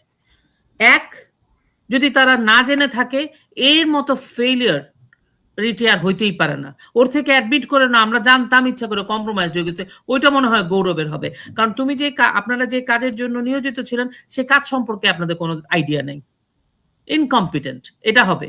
যে এত বড় একটা মেটিকুলাস ডিজাইন হয়ে যাইতেছে, ইন্টেলিজেন্স কিছু জানে না, এটাও সুতরাং এইখানে আর্মি, যেটা সাব্বির ভাইয়ের সাথে একমত, আর্মি আসলে কেন জিনিসটা এত দূর যাওয়ার আগেই এনএসআই, ডিজিএফআই ওনারা আসলে করছিলেনটা কি? আমি যতদূর আওয়ামী লীগের মানুষের কাছে শুনি, আওয়ামী লীগ তো একটা ছোট দল না, স্টিল সে ইউনুস মানে পারছে না ম্যানেজ করতে। সে আওয়ামী লীগের নেতাকর্মী কেউ জেলা উপজেলা মহকুমা গ্রামে গঞ্জে ছিল না? তারা কে আসতে পারতো না? তারা কেন আসতে পারে নাই? তাদেরকে কারা আসতে দেয় নাই? হাইকমান্ড থেকে কেন বলা হইলো নেতা মানে আওয়ামী লীগের সুপ্রিম টায়ার যদি শেখ হাসিনাকে ধরি, তার পরের টায়ার গুলা থেকে কেন বলা হলো আসার দরকার নেই? কেন সমস্ত ওই যে ঢাকার ভিতরে ঢুকার গেট গুলা কে খুলে দিল? কেন হঠাৎ করে বললো আমরা জনগণের বিরুদ্ধে যাব না? রাষ্ট্রকে সুরক্ষা করলেই না জনগণের সাথে থাকবে? সো কে বললো এগুলা? মানে আর্মি এখন নিজেদের সেনাবাহিনীর কথা আপনি কি বলবেন? কিন্তু আমি এখানে কম্প্রোমাইজ আমি আপনার কাছে শেষ করতে চাই এই সাবজেক্টটা এইভাবে, আপনি মানে একটু লম্বা লাইন টেনে বলুন তো দেখি, বাংলাদেশের বর্তমান আর্মি কি পাকিস্তানের আর্মির আদলে বাংলাদেশে চিরস্থায়ীভাবে ক্ষমতার অংশ হিসাবে বা তারা পিছন থেকে দেশ চালানো সেই পথেই যাচ্ছে, নাকি না এটা আগে যে আমরা 55 ইয়ার্স দেখে আসছি সেখানেই থাকবে? লোপা, আপনি শেষ করলে আমরা আড্ডাতে আবার ফিরে যাব। আমার কাছে এখনো মনে হয় যে বাংলাদেশ আর্মির পুরোটাই পাকিস্তানপন্থী হয়ে যায় নাই, এবং হয়ে যায় নাই বলেই এই যে মাঝখানে একটা পরিবর্তন করতে চেয়েছিল, জামাতের 2 জনকে জামাতপন্থীকে আর্মিকে প্রমোশন দিতে চেয়েছিল, সেটা কিন্তু আটকে গেছে, হয়নি। সুতরাং আমি বিশ্বাস করি বাংলাদেশ আর্মিতে এখনো মুক্তিযুদ্ধ শক্তিশালী। কিন্তু সেখানে আটকে দিয়ে বাংলাদেশ 71-এর পক্ষের কোন আর্মি বসানো হয়েছে বা জেনারেল বসানো হয়েছে সেটাও জানি না। আমি শুধু আমার ডিফেন্ড করলাম অমিতদা যেটা বললেন, অমিতদার কথা এবং না, অমিতদার কথা এবং সাব্বির ভাইয়ের কথা আমি শুধু বাংলাদেশের অমিতদা আমি এক্ষুনি দিচ্ছি আপনাকে। অমিত বলেন অমিতদা বলেন, গো হেড। বাংলাদেশের অ্যাকচুয়ালি এই সিচুয়েশন দায়ী সাধারণ সৈনিকরা নয় আমার মনে হয়, এই জন্য দায়ী ওদের সিনিয়র কমান্ডের সাথে আলোচনা করে সেনাপ্রধান তাদের পদগুলো বেছে নিয়েছেন, এবং অন্যান্যরা তো নিচের লেভেলের বা জুনিয়র অফিসার, ওরা তো অর্ডার ফলো করবে, ওরা তো আর কিছু করবে না, যারা অবজারভার থেকে দেখছে, দ্যাটস অল। এগুলো করে কি হলো এখন দেখুন, ওই যে যখন ইয়েতে কি বলে প্রথম আলোতে আগুন দিল, ওখানে আটকা পড়লো সাংবাদিকরা, তখন একটা ভিডিওতে দেখলাম ক্লিয়ারলি, ওই সাংবাদিকদের রক্ষা করার জন্য মিনতি করছে সেনা সদস্য মবদের, আমাদের 20 মিনিট সময় দেন, আমরা ওখানে আটকা পড়ে আছে ওদেরকে। দেখুন ব্যাপারটা হওয়া ছিল অন্যরকম, উল্টোটা। তো সেনাবাহিনীর কোনো স্ট্যান্ড আর ব্যাকবোন এখন নেই। সেনাবাহিনী পাকিস্তানের মতো পাওয়ার প্লে আসতে পারবে না। এখন ক্যালকুলেশন যেটা আমি এখানকার লোকজনের সাথে আলাপ করি, বুঝি সবাই জামাতে ক্ষমতা চায় অনেকেই। এবং জামাত যদি ক্ষমতায় আসে, আর্মির ওই পাকিস্তানের মতো স্ট্যান্ড থাকার কোনো উপায়ই নেই। ওরা পুরা সাপোর্টিভ আর্মি হিসাবে এটাকে গড়ে তুলবে, কোনোভাবেই ওই পাকিস্তানের মতো কলকাঠি নাড়াতে পারবে না। বিএনপি আসলে কিন্তু কলকাঠি নাড়াতে পারবে, আওয়ামী লীগ আসলেও পারবে, কিন্তু জামাত যদি ক্ষমতায় আসে, there is no way army would be part of the power. ওরা আজ্ঞাবহ মানে বৃত্তে পরিণত হবে, জাস্ট লাইক আইরান। কারণ আর্মি ব্যাকবোন অলরেডি ভেঙে দিয়েছে। ডক্টর শিব্বির এই বিষয়ে একেবারেই ডক্টর শিব্বির একেবারে এই বিষয়ে কথা বলছেন না। জি না, আর্মি সম্বন্ধে থ্যাংক ইউ। যে সামরিক বাহিনীর যে অমিত একটা কথা বলেছেন যে আসলে সৈনিকরা তো না, এটা করেছে হাই কমান্ড। তো এটা মানে এটাই হয়েছে। এবং জিনিসটা হচ্ছে যে আরেকটা মিস লুপা বলছিলেন যে মানে গোয়েন্দারা কি করছিল, এটা আসলে এটা একটা খুবই ভাইটাল কোয়েশ্চন। এবং যে কোনো সামরিক বাহিনীর শুধুমাত্র যে তারা বাইরের মানে ব্যাপারগুলো মনিটর করে গোয়েন্দারা তা না, সামরিক বাহিনীর গোয়েন্দারা তাদের ভিতরেও কিন্তু গোয়েন্দাগিরি করে। বিকজ ইনসাইডার থ্রেট নামে একটা কথা চালু আছে। এই ইনসাইডার থ্রেট যে কোনো এরকম কোনো অর্গানাইজেশনে এর ভিতর থেকে থ্রেট আসতে পারে, এবং এই ভিতর থেকে একটা থ্রেট মানে এই একটা থ্রেট বড় ধরনের একটা সমস্যা তৈরি করতে পারে, কারণ এগুলো ডিসিপ্লিন ফোর্স। তো সেগুলো আসলে ঘুমিয়েছিল। এটা তো অবাক লাগে আর কি যে এগুলো কোনো কিছু ইয়ে করা হয় নাই। আর হাই কমান্ড তো সোফার আমরা দেখতেই পাচ্ছি পরিস্থিতি কোন দিকে যাবে। এবং বাংলাদেশের সামরিক বাহিনী কি মানে আপনার পাকিস্তান আর্মির মতো? এই মুহূর্তে ডক্টর ইউনূস ক্ষমতায়, উনি নিজেকে মনে করেন উনি বাংলাদেশের দি গ্রেট আলফা। মানে আপনি উলফ প্যাকের মধ্যে দেখবেন একটা হয় আলফা, আলফা উলফ। তো ডক্টর ইউনূস মনে করেন he is above and beyond everyone else.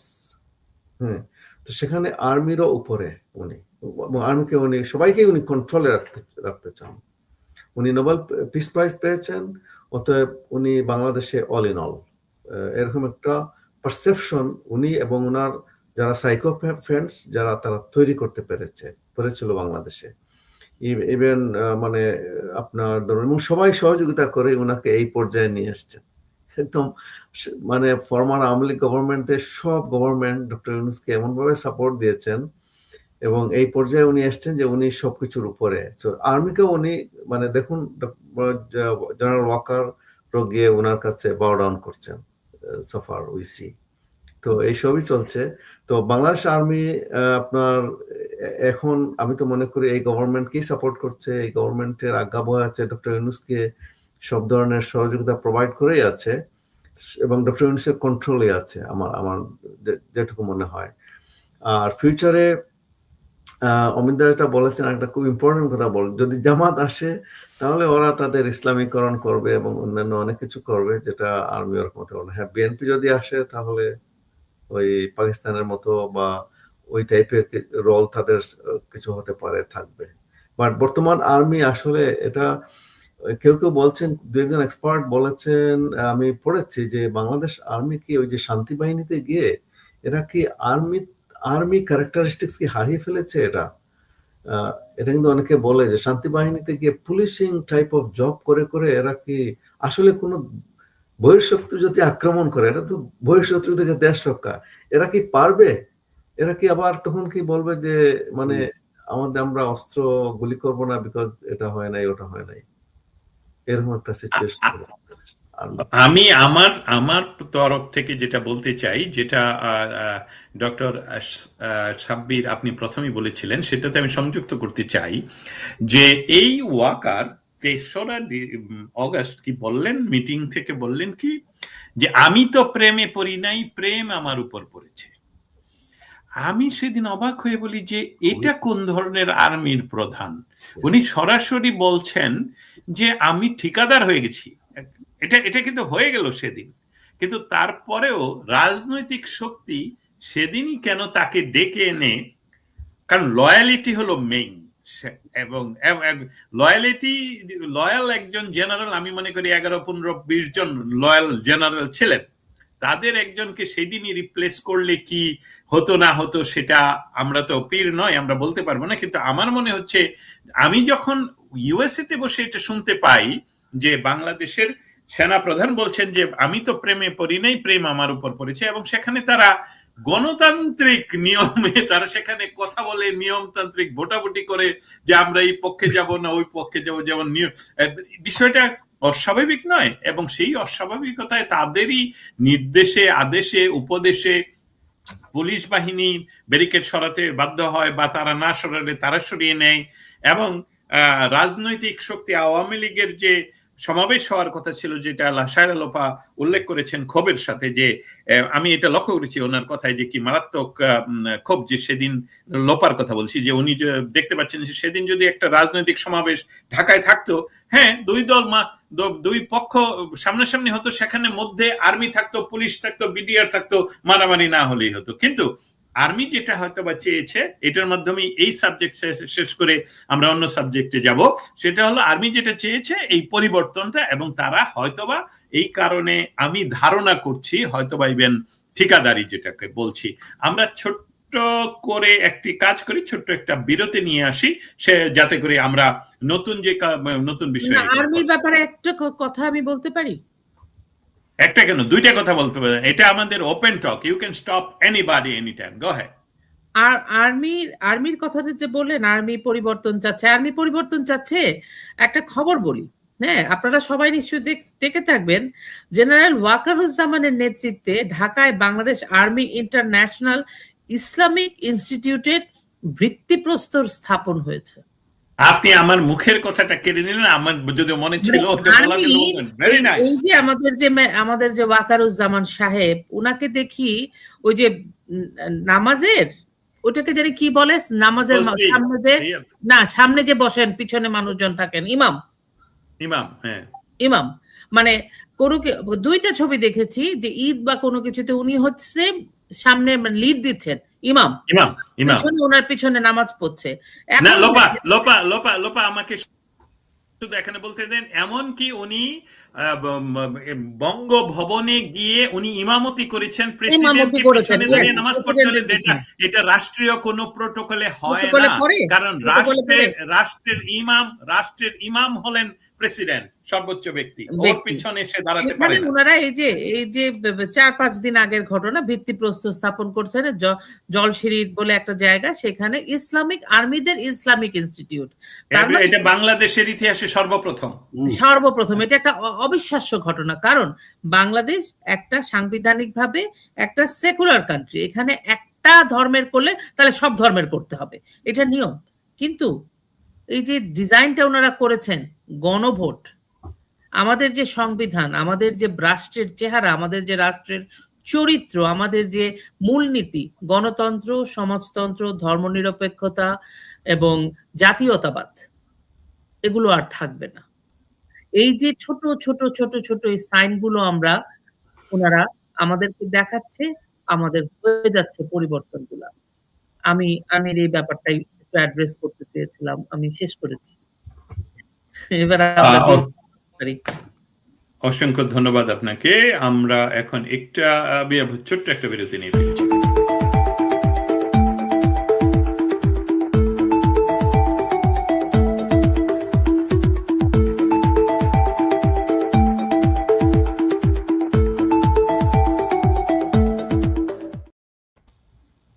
দর্শক শ্রোতা, আমরা অনির্ধারিত একটি স্পেশাল আড্ডা ওয়াশিংটন ডিসি স্টুডিও থেকে আপনাদের সামনে এসেছি। আমরা সমসাময়িক বিষয় নিয়ে আলাপ করছি। আপনাদের প্রশ্ন যা থাকবে খুব সংক্ষিপ্ত আকারে, যাতে প্রশ্ন আকারে আপনারা যা পাঠাবেন, আমাদের সাথে যারা আড্ডা দিচ্ছি আমরা চারজন উত্তর দিতে চেষ্টা করব। আমি একটা বিষয় এখানে লক্ষ্য করছি যে আমাদের দর্শক শ্রোতারা অনেক বড় করে ওনাদের বক্তব্য উপস্থাপন করছেন। এটাতে আপনারা যারা ইতিমধ্যে তিনজনের কথাই বলছি, আপনারা মনস্তাত্ত্বিক দিকটা লক্ষ্য করে দেখুন, তারা কিন্তু অস্থির, তাদের জীবন নিয়ে সংকটে আছে, তাদের শ্বাস প্রশ্বাস নিয়ে সংকটে আছে। তারা যখন সাদ্দামকে দেখছে যে তার পরিবারের অবস্থা, তখন কিন্তু সে তুলনা করছে তার পরিবার। এই জন্যে যে মানুষ যখন ডুবন্ত ফেরি বা বোট থেকে যেরকম ঝাঁপিয়ে পড়ে বা বাঁচতে চায়, ঠিক সেইভাবে তারা এখানে লিখে জানাচ্ছে, বড় বড় লিখে জানাচ্ছে, যদিও তারা উপায় খুঁজে যাচ্ছে। আপনাদের কাছে তারা কিন্তু বারবার প্রশ্ন করছে, আমাদেরকে উপায় বলুন, আপনারা বিশ্ব দরবারে বলে দেন।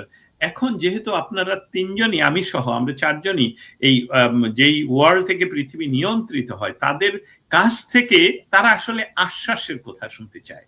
তারা তাদের দেয়ালে পিঠ ঠেকে গেছে। আমরা জানি এই রকম অবস্থায় কোনো একটি সঠিক স্ফুলিঙ্গ যদি জ্বালিয়ে দেওয়া যায় কোনো ক্রমে কোনো নেতার মাধ্যমে, তাহলে এদেরকে বিতাড়িত করতে বাংলার আমি মনে করি 93% to 95% মানুষ রেডি তাদেরকে ফেলে দেওয়ার জন্য। কিন্তু এখন আমরা যে আড্ডাটা এবার ফিরে যাব, সেটা নিয়ে আপনাদের তিনজনের কাছে আমি তিনটা প্রশ্ন। আমি শুরু করব ডক্টর সাব্বির আহমেদের কাছ থেকে। আবারও ফিরে যাই যে ট্র্যাজেডি অনেক, কিন্তু একটা ট্র্যাজেডিকে বেছে নিলাম যেখানে 1 বছরের চেয়ে কম বয়সী শিশু মৃত্যু এবং তার মা তার আত্মহত্যা, তার স্বামীর বিনা বিচারে জেলে থাকা এবং তাকে প্যারোলের আবেদন করলেও তাকে প্যারোল না দিয়ে আদেশ করে যে লাশ নিয়ে জেলের গেটে যাওয়ার জন্য, এবং আবার মিথ্যা প্রচার করা ডিসি অফিস থেকে সামাজিক মাধ্যমে যে উনি কোনো আবেদন করেননি, কিন্তু ওনার মামা যে আবেদন করেছেন সেটার ডকুমেন্ট, ভেরিফাইড ডকুমেন্ট আমাদের কাছে, লোপার কাছে, সকলের কাছে আছে। এবং সেটা যে ব্যাখ্যা ওনারা করেছেন যে তারা নাকি সময়ের ঘাটতির জন্য ইয়াতেই যাবেন বলে তাদেরকে আবেদন করেন।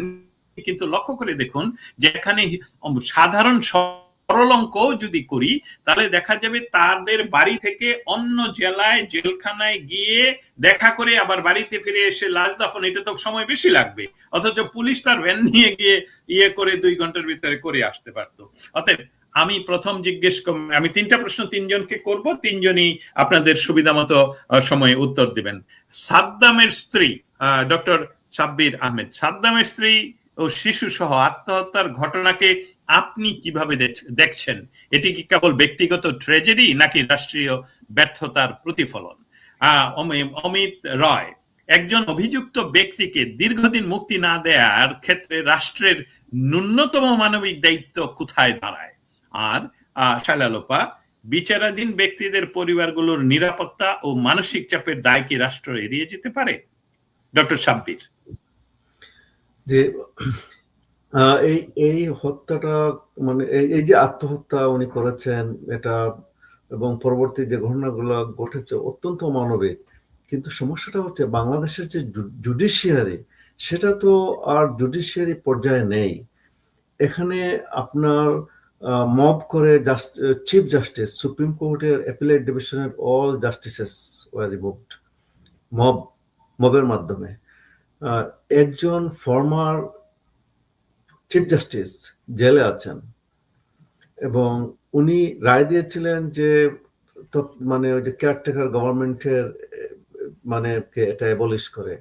উনার রায়টা আমি পড়িনি, আমি লয়ার না, বাট উনার রায়ের এক্সাপ্টটা পড়েছি। এটা অত্যন্ত মানে আপনার গভীর একটা অর্থ আছে এটার মধ্যে, যে আপনি রাজনীতি আপনি নিয়ে আসছেন বিচার বিভাগের মধ্যে। এই তত্ত্বাবধায়ক সরকারের প্রধান হবে একজন ফর্মার চিফ জাস্টিস।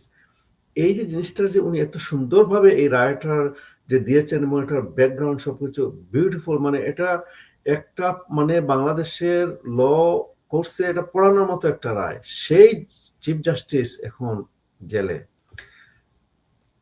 উনাদের যদি সাদ্দাম হোসেন বেচারা রাজনীতিতে জড়িয়েছিল, ইয়াং মানুষ, ছাত্রলীগ করেছে, এগুলা ঢুকে গেছে রাজনীতির মধ্যে, তার চেতনা আছে, সে রাস্তায় গেছে, মিছিল স্লোগান দিয়েছে 2-1 বার, তো তার তো জামিন হওয়া উচিত, কিন্তু সেটা হয়নি। তার স্ত্রী, এখন বলা হচ্ছে কোন একটা সোর্সে বললো, একটা ভিডিওতে দেখলাম যে ওর পায়ের রগ কাটা। তো রগ বাংলাদেশে হিস্টোরিক্যালি কারা কেটেছে, কারা কাটতো? এটা একটা বিগ কোয়েশ্চন। কোনো লাশের কি ময়নাতদন্ত হয়? কোনো লাশ কি আজকাল ইনভেস্টিগেশন হয়? এই যে তথাকথিত কি সব কোঠা বিপ্লবের নাম করে ফেক প্রতারণামূলক একটা কিছু করলো, এত মানুষ মারা গেল, একজনের কি কোনো তদন্ত হয়েছে? হয়নি। সারা বাংলাদেশ একটা, কি বলবো আপনাকে, এটা একটা ললেস একটা ব্যানানা রিপাবলিক, একটা কি হয়েছে, একটা মানে একজন ডক্টর ইউনূসের আন্ডারে। আমাকে বিএনপি মাইন্ডেড দু একজন লোক আগে মানে খুব কথাবার্তা বলতে, এমনি সামাজিক পরিবেশে কথাবার্তা হলে, ও শেখ হাসিনা সব জায়গায় মাতবরি করে, সব জায়গায় ইন্টারফেয়ার করে। এখন সেই কয়েকদিন আগে আমি বললাম যে ইয়েস, ওনার সামনে আমি বলছিলাম যে একটা জিনিস ট্রু, যে শেখ হাসিনাকে যখন উনি প্রয়োজনে উনি কিন্তু থানার ওসিকেও কল করতো, এবং উনি খবর রাখতো সারা বাংলাদেশের, এবং ইফ নিডেড উনি কল করতেন ইভেন থানার ওসিকেও কল করে সমাধান করার চেষ্টা করতেন। এখনকার ডক্টর ইউনূস এত বড় বড় সব মানে মানে অঘটন ঘটছে, এত বড় সব অমানবিক কার্যক্রম ঘটছে, উনি কি এগুলা জানে? উনি তো নির্বিকার, ওনার হি ডাজন্ট কেয়ার। উনি মানুষের মৃত্যু, ওনার কোনো কিছু কেয়ার করে না। The only thing he cares his position, his narcissism আমি বলবো আর কি। উনি আমিত্ব একটাতে উনি ভুগে, তো এইটা উনি নোবেল লরিয়েট এগুলোর মধ্যে ভুগে। তো আপনি এই যে একটা ফ্রাস্ট্রেটিং, এটা কিভাবে এটা থেকে বেরিয়ে আসা হবে, এটা রাজনীতিবিদরা ভালো বুঝবেন, যারা চিন্তাবিদ আছেন তারা বুঝবেন। দেশের বাইরে এখন এটা আমি কোনোদিন রাজনীতি করিনি, কিন্তু আমি এখন কথা বলছি বিকজ মানে পরিস্থিতিটা এমন করছে যে কিছু জিনিস হাইলাইট করে, এই আর কি। তাকিয়ে আছে আমরাও যারা এগুলোতে অভিজ্ঞ তাদের দিকে। বাংলাদেশের পরিস্থিতি আপনাকে কাঁদায়, আমাকে কাঁদায়, সকলকেই কাঁদায়। তার ফলশ্রুতিতেই আপনি রাজনীতির সাথে সম্পৃক্ত না থেকেও আজকের বাংলাদেশের যে অবস্থা, তার পরিপ্রেক্ষিতে আপনি নিজেও সোচ্চার হয়েছেন, কথা বলেছেন। এটা বাংলাদেশের সাধারণ মানুষ, আমি মনে করি সাদ্দামের পরিবার যারা আমাদেরকে এখন শুনবেন বা ভবিষ্যতে শুনবেন, দয়া করে আপনারা যারা আমাদেরকে শুনছেন, এটা এই আজকের এই সমসাময়িক বিষয়ের আলোচনাটা যদি আপনারা শেয়ার করে দেন, তাহলে অনেক মানুষ শুনতে পাবে, আশার কথা শুনতে পাবে, বাংলাদেশ পুনরুদ্ধার করার পরিকল্পনা শুনতে পাবে। শায়লা লোপা, আপনি বিচারাধীন বন্দীদের পরিবারগুলোর নিরাপত্তা ও মানসিক চাপের দায় কি এই রাষ্ট্র এড়িয়ে যেতে পারে? না, এড়িয়ে যেতে পারে না। কিন্তু ওনারা এড়িয়ে যেতে পারে না, তাতে ওনাদের কিছু যায়ও আসে না। এটাই হচ্ছে মূল কথা। কারণ ইউনূস এবং তার যে সঙ্গী সাথীরা, তারা যে ক্ষমতায় এসছে, তারা প্রথমে এসে এই যে কতগুলা সমন্বয়ক নামধারী কতগুলা যে ছেলে পেলে, মবক্রেসিকে তারা বলেছে, মব ভায়োলেন্সকে তারা ভ্যালিডিটি দিয়ে তারা বলেছে এটা প্রেশার গ্রুপ। মূল কথা হচ্ছে ইউনূস যে কোনো ভাবে ক্ষমতায় থাকতে চায়। ক্ষমতায় থাকতে গেলে তার এথনিক ক্লিনজিং করতে হবে। ক্ষমতায় থাকতে গেলে যেই দিন কত ঘটনা বলবো, কত বড় মানে মানে কি বলবো আর কি, যেদিন সে গণভবনকে সে বানাইছে জুলাই কি জানি একটা জাদুঘর, যেদিন জাদুঘর মানে দেখতে গেছে, সে পরিদর্শন করতে গেছে, সেদিন বীরশ্রেষ্ঠ মতিউর রহমানের একটা রাস্তার উপর একটা স্তম্ভ ছিল, সেটাকে ভেঙে ফেলা হয়েছে। ওখানে বলে রাস্তা হবে, একটা ছিল, সেটাকে ভেঙে ফেলছে একই দিনে। হ্যাঁ, একটা মেমোরিয়াল ছিল, এটাকে ভেঙে, কারণ এটা পাকিস্তানিদের তো এটা সুচ, এটা তো পাকিস্তানিদেরকে আঘাত করে। তো সেটা ভেঙে ফেলছে। তো আমরা বাংলাদেশে এখন যে রাষ্ট্রের ইয়েতে আছি, সেখানে জনগণই আর ক্ষমতার উৎস না, জনগণই সকল ক্ষমতার উৎস না। আমাদের সংবিধানে বলে জনগণই সকল ক্ষমতার উৎস, জনগণের কাছে সবার জবাবদিহিতা করতে হবে। রাজনৈতিক দলগুলোর একটা জবাবদিহিতা মিনিমাম লেভেলেও থাকে। ফর এক্সাম্পল, এই যে ওর নাম কি, আমার বারবার ওর নামটা ভুল হয়ে যাচ্ছে, সাদ্দাম। বলো সাদ্দাম, হ্যাঁ আমিও ভুল করছি। ওর যে বাগেরহাটের ওর যে এমপি ছিল, শেখ হেলালের ছেলে শেখ তন্ময়, তাকে খুবই ভাবে ট্রোল করা হচ্ছে। আমি নিজেও করেছি। তো ট্রোল মানে কি, তাকে প্রশ্নবিদ্ধ করা হচ্ছে, তাকে প্রশ্ন করা হচ্ছে যে যদি এই পরিবারটির স্ত্রী এবং সন্তানের মৃত্যু নিয়ে রহস্য আছে, যেভাবে তার ছবি আমরা দেখেছি, এভাবে আত্মহত্যা মানুষ করে না, তার পায়ের রগ কাটা ছিল, তারপরেও যদি ধরে নেই ক্ষুধা, কষ্ট, হাজবেন্ডের জামিন হচ্ছে না, সবকিছু মিলিয়ে ফ্রাস্ট্রেশনে সে তার ছোট বাচ্চাটিকে নিয়ে আত্মহত্যা করেছে, ধরেও যদি নেই, তাহলে আওয়ামী লীগের মতো এত বড় একটা সংগঠনের এরকম অবস্থা পড়বে কেন? যত বিপদই আসুক তাদের একটা মানে নিজেদেরকে একটা দুর্যোগ মোকাবেলার একটা অবস্থায় তারা নাই কেন 17 বছর ক্ষমতায় থাকার পরে?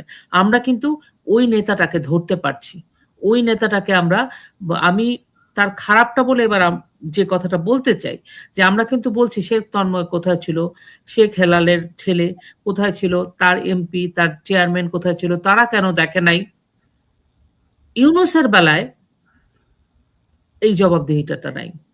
বাংলাদেশের জনগণের সাথে ইউনূসের কোনো কানেকশন নেই। ইউনূসের কানেকশন আছে কতিপয় মব করা যারা সন্ত্রাসী জঙ্গি গোষ্ঠী, এই সমন্বয়ক নামধারী এনসিপি নামধারী কতগুলো ছেলে পেলে, এবং কিছু রাজনৈতিক দল।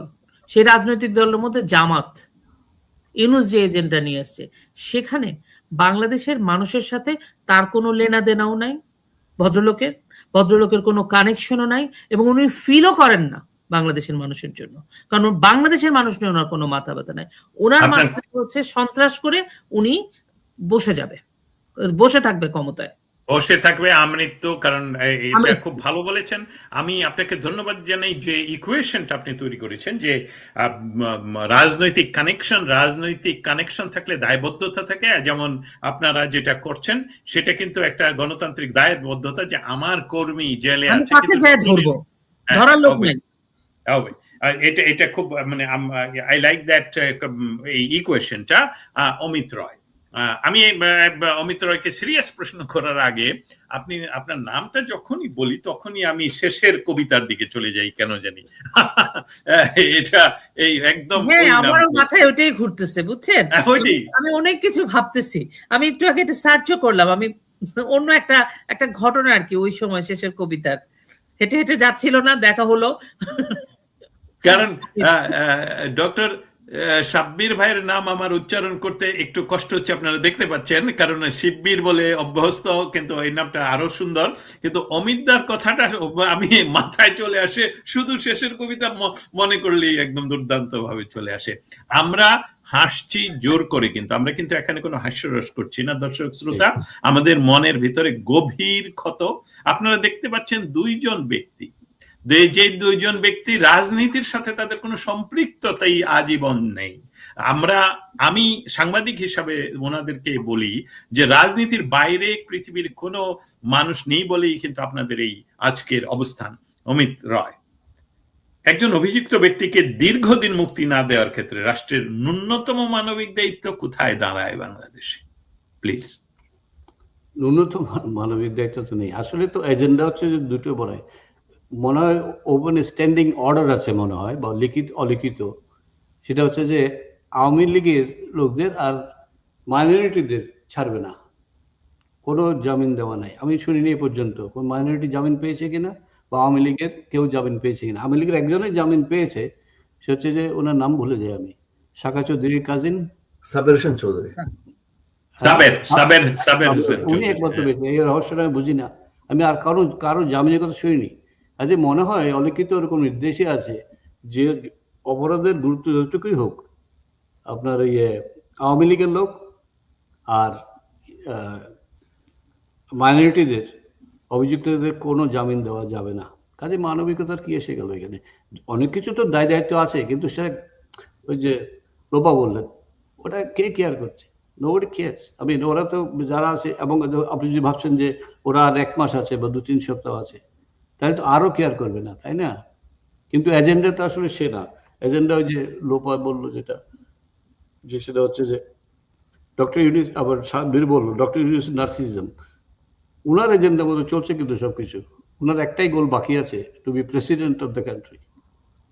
এবং উনি বোধহয় একটা অ্যাটেম্পট নিয়েছিলেন, বোধহয় আমি জানি না, ভালো করে পড়িনি ওটা, জুলাই সনদটা। ওখানে কি প্রেসিডেন্সিয়াল পাওয়ারটাকে বাড়ানো হয়েছে মনে হয়, বাড়ানো করার প্রস্তাব, এটা একটা প্রস্তাব গুরুত্বপূর্ণ। দিয়েছে, রাইট। কাজে উদ্দেশ্য বুঝতে পারছেন, উনি ওনার গোলে এগোচ্ছেন। এবং যেহেতু আপনার কি বলবো, পরাশক্তি ওনার এখনো সাপোর্টে আছে, সেটা ভাবছি যে উনি ওর গোলে পৌঁছতে পারবেন। ওনার কোনো গোলে কিন্তু অপূর্ণ রাখেননি সারা জীবনে, যেভাবেই হোক, হি নোস হাউ টু রিচ দেয়ার। তো এখন ওই জামাতকে নিয়ে ইয়ে হচ্ছে যে জামাতে ক্ষমতায় আসার সম্ভাবনা, এটা ক্যালকুলেশন অফ দ্য ওয়েস্ট। যে এখন কদিন আগেই শুনেছিলাম যে বিএনপি আসছে ক্ষমতায়, ওয়েস্টার্ন নিউজ মিডিয়ায় এখন অন্যরকম কথা বলছে। কারণ বোঝা যাচ্ছে যে ইউনূসকে প্রেসিডেন্ট করার অ্যাসুরেন্সটা মোর ফ্রম জামাত দেন বিএনপি। ওদের দুইজনের সাথে ওনার ডিল হয়েছে, কিন্তু উনি বিশ্বাস করছেন বেশি জামাত গ্রুপকে, এবং উনার লক্ষ্য অনুযায়ী জিনিসগুলো এগোচ্ছে। এই হলো ব্যাপার। আপনি দেখুন কাণ্ড, এই যে কূটনৈতিক যে কনভারসেশন ইউএস ইয়ে থেকে, ইউএস কনসুলেট থেকে, এমবাসি থেকে,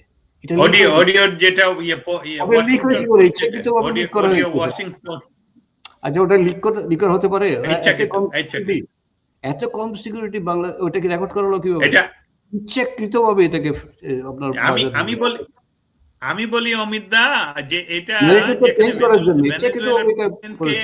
ধরে আনতে গিয়ে ডোনাল্ড ট্রাম্প নিজে বলেছেন যে আমাদের হাতে এমন অস্ত্র আছে যে তাদের কোনো অস্ত্রই সেখানে কাজ করেনি, সেখানে তাদের এম্বাসি থেকে এই অডিও কিভাবে লিক আউট হয়। আমি তো মনে করি এটা মেটিকুলাসলি ডিজাইন করে প্রকাশ করা হয়েছে এই ন্যারেটিভটা চেঞ্জ করার জন্য।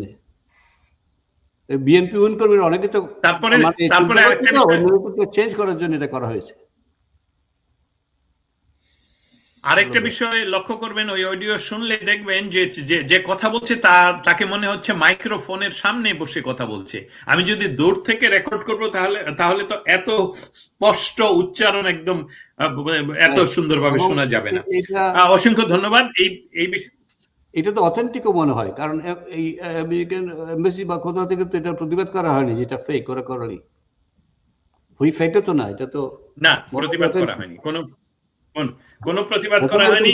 অনলাইন সোশ্যাল মিডিয়া দেখি তো পরে দেখে কি রে, এমবাসি থেকে বা কোথাও থেকে প্রতিবাদ করা হচ্ছে না, মানে কি এরা এটা অথেন্টিক স্বীকার করে নিচ্ছে। এগুলো সব ডেলিভারির কাজ চলছে, একদম স্বীকার করে নিচ্ছে। অনলাইন মানুষকে কনফিউজ দিয়ে করে কি যে কোথায় দাঁড়াবে। এবং 71-এর মতো একই অবস্থা, কখন আমরা স্বাধীন হব, এই জাতীয় অবস্থা না এখন। একদম একদম একদম। আর অন্যান্য সামাজিক মাধ্যমেও এটা নিয়ে অন্যান্য অ্যাক্টররা, এই লিক আউটের অ্যাক্টররা বিভিন্ন কথা বলছেন, তাতে করে এস্টাবলিশ হচ্ছে আমার কাছে অন্তত পক্ষে আপনার মতন করে যে এটা আসলে ইচ্ছাকৃতভাবে। আমরা এখন আজকের আলোচনার লাস্ট সাবজেক্ট নিয়ে তাই আড্ডাটা শেষ করব। লাস্ট সাবজেক্ট নিয়ে, লাস্ট সাবজেক্টটা হলো গত 12 ঘন্টা বা 7 ঘন্টা আগে বাংলাদেশের একজন উপদেষ্টা বলেছেন নির্বাচনী সকল সহিংসতার জন্য দায়ী থাকবে আওয়ামী লীগ। যেভাবে ওয়াকার বলেছিলেন যে আমরা গুলি চালাবো না, আরে তখন তো গুলি চালানোর প্রশ্নই নেই, হ্যাঁ, গুলি চালানোর আদেশও নেই, এমন সহিংসতার ইয়েও নেই। ঠিক একইভাবে এখন তারা এই সরকার যে অসাংবিধানিক, আমি কিন্তু রেগুলার বলি বাংলাদেশে দুইটি সরকার, একটি সরকার হলো অসাংবিধানিক যারা এখন দখল করে বসে আছে আর্মির সহযোগিতায়, আরেকটি হলো ধারাবাহিক সাংবিধানিক সরকার যার প্রধান এখন ভারতে অবস্থান করছেন, যেটা আর্মি তাকে পৌঁছে দিয়ে আসছে বাংলাদেশ আর্মির বিমানে করে। সেখানে যদিও আমি আমার মতন একটু কথা সুযোগ নিয়ে বলি যে আমার কাছে যেটা মনে হয় যে আইনগতভাবে শেখ হাসিনার কাছে সমস্ত পাওয়ার, সাংবিধানিক পাওয়ার রয়ে গেছে যে প্রবাসী সরকার গঠন করে, কারণ উনি পদত্যাগও করেনি এবং বাংলাদেশের সংবিধান বাতিল করা হয়নি, বাংলাদেশের সংবিধানে ইন্টারিম গভর্নমেন্ট নেই, অতএব ওই গভর্নমেন্টই বলবৎ এবং বাংলাদেশের প্রেসিডেন্টও বলবৎ। কিন্তু উনি যেহেতু বাংলাদেশের দেশকে ভালোবাসেন, দেশের মানুষ একজনের বিরুদ্ধে আরেকজনকে দাঁড় করাতে চান না, উনি রাজনৈতিক সহিংসতা চান না, রক্তপাত এড়াতে চান, তাই বিষয়টা উনি 5টি দাবিও এই সাংবিধানিক সরকারের কাছে দিয়েছেন। কিন্তু এই সরকার বলছে তারা নিজেরা মারামারি করবে। এই যে একটা অসভ্য যে অকথ্য ভাষায় কথা বলতো, তারা নিজেরা টাকা দিয়ে নিজেরা খুনি নিয়োগ করে তাকে হত্যা করে সরকারি টাকায় মৃত লাশকে সিঙ্গাপুরে পাঠিয়ে সেখান থেকে ফিরিয়ে এনে সরকারি টাকায় দাফনের নামে অমুক করা হলো এবং সেটা নিয়ে আন্দোলন করার চেষ্টা করা হলো নিজেদের পয়সায়, যেসবগুলো আমরা জানি। এখন তারা বলছে যে নির্বাচনে যে কোনো সহিংসতার জন্য আওয়ামী লীগ দায়ী। আপনারা কে কিভাবে দেখছেন এটাকে? প্লিজ যে কোনো, আপনি ফ্রি, আপনাদের আগে থেকে বলে দিচ্ছে যে এটা হবে, মানে দেয়ার উইল বি ভায়োলেন্স, এটা আগে থেকে বলে দেওয়া হচ্ছে কিন্তু কায়দা করে, এবং এটা জায়গা থাকবে আওয়ামী লীগ। আগে থেকে রেসপন্সিবল পার্টি ঠিক করা হয়ে গেছে, আরেক ডিজাইন। যারা ক্ষমতায় নেই, যাদের কোনো অস্ত্র বললে, যারা পালিয়ে বেড়াচ্ছে, আপনার রয়েছে কারাগারে, তাদের বউ বাচ্চাকে মরে গেছে দেখতে পাচ্ছে না, তারা কি করে ঘটনা ঘটাবে? তারপর একটা বলতে পারে যে বিদেশি শক্তির সাহায্যে, ভারতও কোনো সাপোর্ট করছে না, ভারত তাকিয়ে আছে ইলেকশনের দিকে। আপনাকে শুধু একটা ইনফরমেশন দেই যে সজীব ওয়াজেদ জয়কে কিন্তু এই সরাসরি প্রশ্নটা করেছেন আল জাজিরার সেই সাংবাদিক, যে এই যে অসভ্যটাকে হত্যা করলো জামাত, সে বলছে যে আওয়ামী লীগ নাকি এটা হত্যা করেছে তাদের কাছে, এটাতে উনি কি মনে করেন? আপনার কথার সাথে আমি একমত। পূর্ব দেখিনি, পাংশিক দেখেছি, তো সেখানে উনি যেভাবে ডিফেন্ড করেছেন, he defended like a real good debater. আর ইংরেজিতে আপনার তো দখলও ভালো, তার নলেজও ভালো আছে। He defended him. উদ্দেশ্য ছিল আসলে ওইটার উদ্দেশ্য ছিল ওকে মার্জিনালাইজ করা, ওর ফিউচার লিডারশিপ স্কিল টেস্ট করা। That what it was. ওখানে তো সত্য বের করার জন্য আল জাজিরার সাংবাদিক যায়নি, ওকে যে একে লিডারশিপ টেস্ট করা এবং ওকে মার্জিনালাইজ করার চেষ্টা করা, ওকে অকওয়ার্ড পজিশনে ফেলা। But he ওভারকেম all that. Finally আমার মনে হয় সে ভিক্টোরিয়াস ভাবে এসছে। এবং এরপরে আমি কমেন্ট করছি যে হ্যাঁ বা না, কি বলছে, অনেকে তো পোল করছে জামাত না বিএনপি, তা আমি কমেন্ট লিখছি যে সজীব ওয়াজেদ জয়, ওইটা দেখার পর আমি লিখছি না। ওখানে অপশন দিচ্ছে, এখন অনেকে অনলাইনে পোল করছে, তো জামাতে জিতবে না বিএনপি জিতবে, আপনার কি মনে? তার বলছি, আমি কমেন্ট দিচ্ছি যে দুইটা একটা না, সজীব ওয়াজেদ জয়, ওকে চাই। এখন আসলে মনে হয় এটা করা উচিত, কারণ আপনি দেখেছেন তো এটা, উনি কিন্তু ওখানে শেখ হাসিনার ভবিষ্যৎটা বলে দিয়েছেন।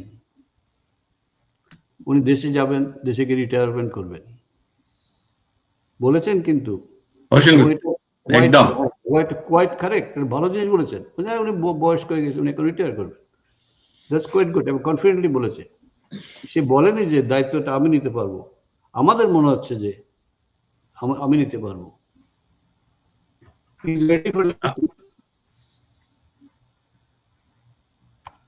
এবং ভালো কাজ দেবে, কিন্তু কিভাবে এগোবে? আর সে এখনো তো ফ্রি হয়ে গেছে, তার এখন ফ্যামিলির টানা পড় নাই, বোধহয় ডিভোর্স হয়ে গেছে, কাজে ইজ ফ্রি বার্ড নাও। সে পুরো ফুল টাইম দিতে পারবে পলিটিক্স। অমিত দা, আপনাকে ধন্যবাদ। মনে হয় আপনাকে ধন্যবাদ এটা নিয়ে আসার জন্য, এবং সজীব ওয়াজেদ জয়ের সেদিনের সেই উত্তরগুলো নিয়ে বিশ্লেষণ, এটা খুবই খুবই গুরুত্বপূর্ণ। আমাদের যারা শুনছেন, দয়া করে যারা শুনছেন সকলেই আমাদের আজকের লাইভটুকু শেয়ার করে দেবেন। আমাদের সাথে শায়লা আহমেদ লোপা রয়েছেন সাব্বির আহমেদ, ডক্টর সাব্বির আহমেদ এবং অমিত রায়। আমরা আলাপ করছি সমসাময়িক বিষয় নিয়ে বাংলাদেশ, এবং বাংলাদেশ সরকার যে বললেন, সরকার বলেছে সমস্ত নির্বাচনী সহিংসতার দায় একমাত্র আওয়ামী লীগের। এই দাবি কতটা তথ্যভিত্তিক, শায়লা আহমেদ লোপা? এই দাবি তথ্যভিত্তিক তো নাই। হ্যাঁ, বাংলাদেশের এই যে পুরা পট পরিবর্তন হলো, রিজিম চেঞ্জ হয়ে গেল, সেই যে আমরা যদি একটু পিছনে ফিরে যাই, কোনো কিছু তো ছাড়া না, একটার সাথে একটা লিঙ্কড।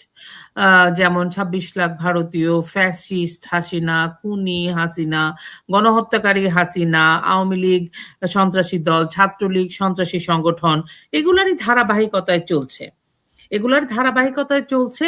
মজার ব্যাপার হয়ে গেছে, সেই সময় বাংলাদেশের মানুষ এবং তরুণ সমাজ তাদের এই ব্লাফটার মধ্যে পড়ে গেছিল। কারণ আপনি যদি ধরেন একটা বাচ্চার বয়স যদি 2 বছর, তার বয়স যখন 18 বছর, সে আসলে আওয়ামী লীগ গভর্নমেন্ট ছাড়া কোনো গভর্নমেন্টই দেখে নেই। সুতরাং তার কাছে বলে না glass is always green on the other side, তো তারা আসলে অন্য কোনো সরকারই তো দেখে নাই। তাদের কাছে মনে হয়েছিল না বাবারে, যদি পরিবর্তন হয় তাহলে একটা মেট্রো লেন না, আমাদের পুরা ঢাকা সিটি না, পুরা বাংলাদেশ জুড়ে মেট্রো গাড়ি, আমাদের কোনো ভিসা লাগবে না, আমরা ইউএস চলে যাব যদি ইউনুস আছে, ওর কাছে তো নোবেল আছে, সুতরাং আমরা ইউএস চলে যাব। এখন কিন্তু ইমিগ্রেশন বন্ধ করে দিচ্ছে, আমি জানি তো, ইমিগ্রেশন কানাডাতে বন্ধ, অনেক কিছুই বন্ধ। তো ওরা এটা ভেবেছিল, কারণ এটা ওদেরকে খাওয়াতে পেরেছিল।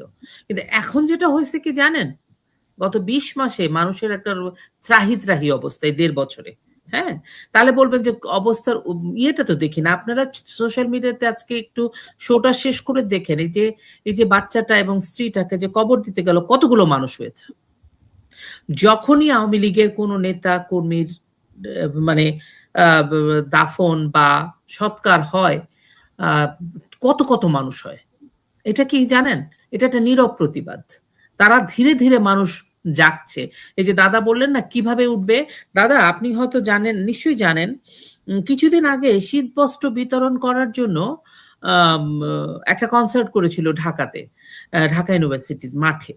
তো সেখানে ঢাকা ইউনিভার্সিটির যে সাহিত্য সম্পাদক, ওই ছেলের নাম আমার এই মুহূর্তে মনে নাই, একটা অদ্ভুত চেহারা, সাহিত্যের সাথে ওর কি সম্পর্ক আমি জানি না, কিন্তু সে ঢাকা ইউনিভার্সিটির ডাকসুর সাহিত্য সম্পাদক, ইবনে জুবায়ের বা কিছু একটা নাম, দেখলেই ওটাকে সাহিত্যের সাথে ওর কোনো সম্পর্ক নাই, কিন্তু সে ডাকসুর সাহিত্য সম্পাদক, সে করেছিল।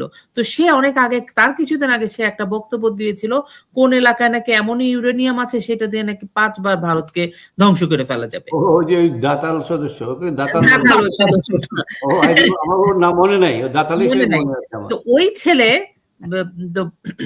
ওই শীত বস্ত্র বিতরণ রাত্রেবেলা ছেলে পেলেরা, আমাদের ঢাকা বিশ্ববিদ্যালয়ের ছাত্রছাত্রীরা মাঠে অন্ধকার, তো বক্তৃতা দিচ্ছে, যখন স্লোগান দিচ্ছে তুমি কে আমি কে, ওরা স্যাটায়ার করে বলছে ইউরেনিয়াম ইউরেনিয়াম।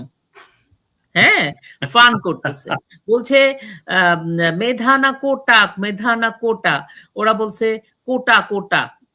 হ্যাঁ, এটা হচ্ছে ঢাকা না দিল্লি, ওরা বলতেছে দিল্লি দিল্লি। এই যে প্রতিবাদটা, ওরা হয়তো চিন্তা করেছে অন্ধকারে আমরা চালু করে দিই।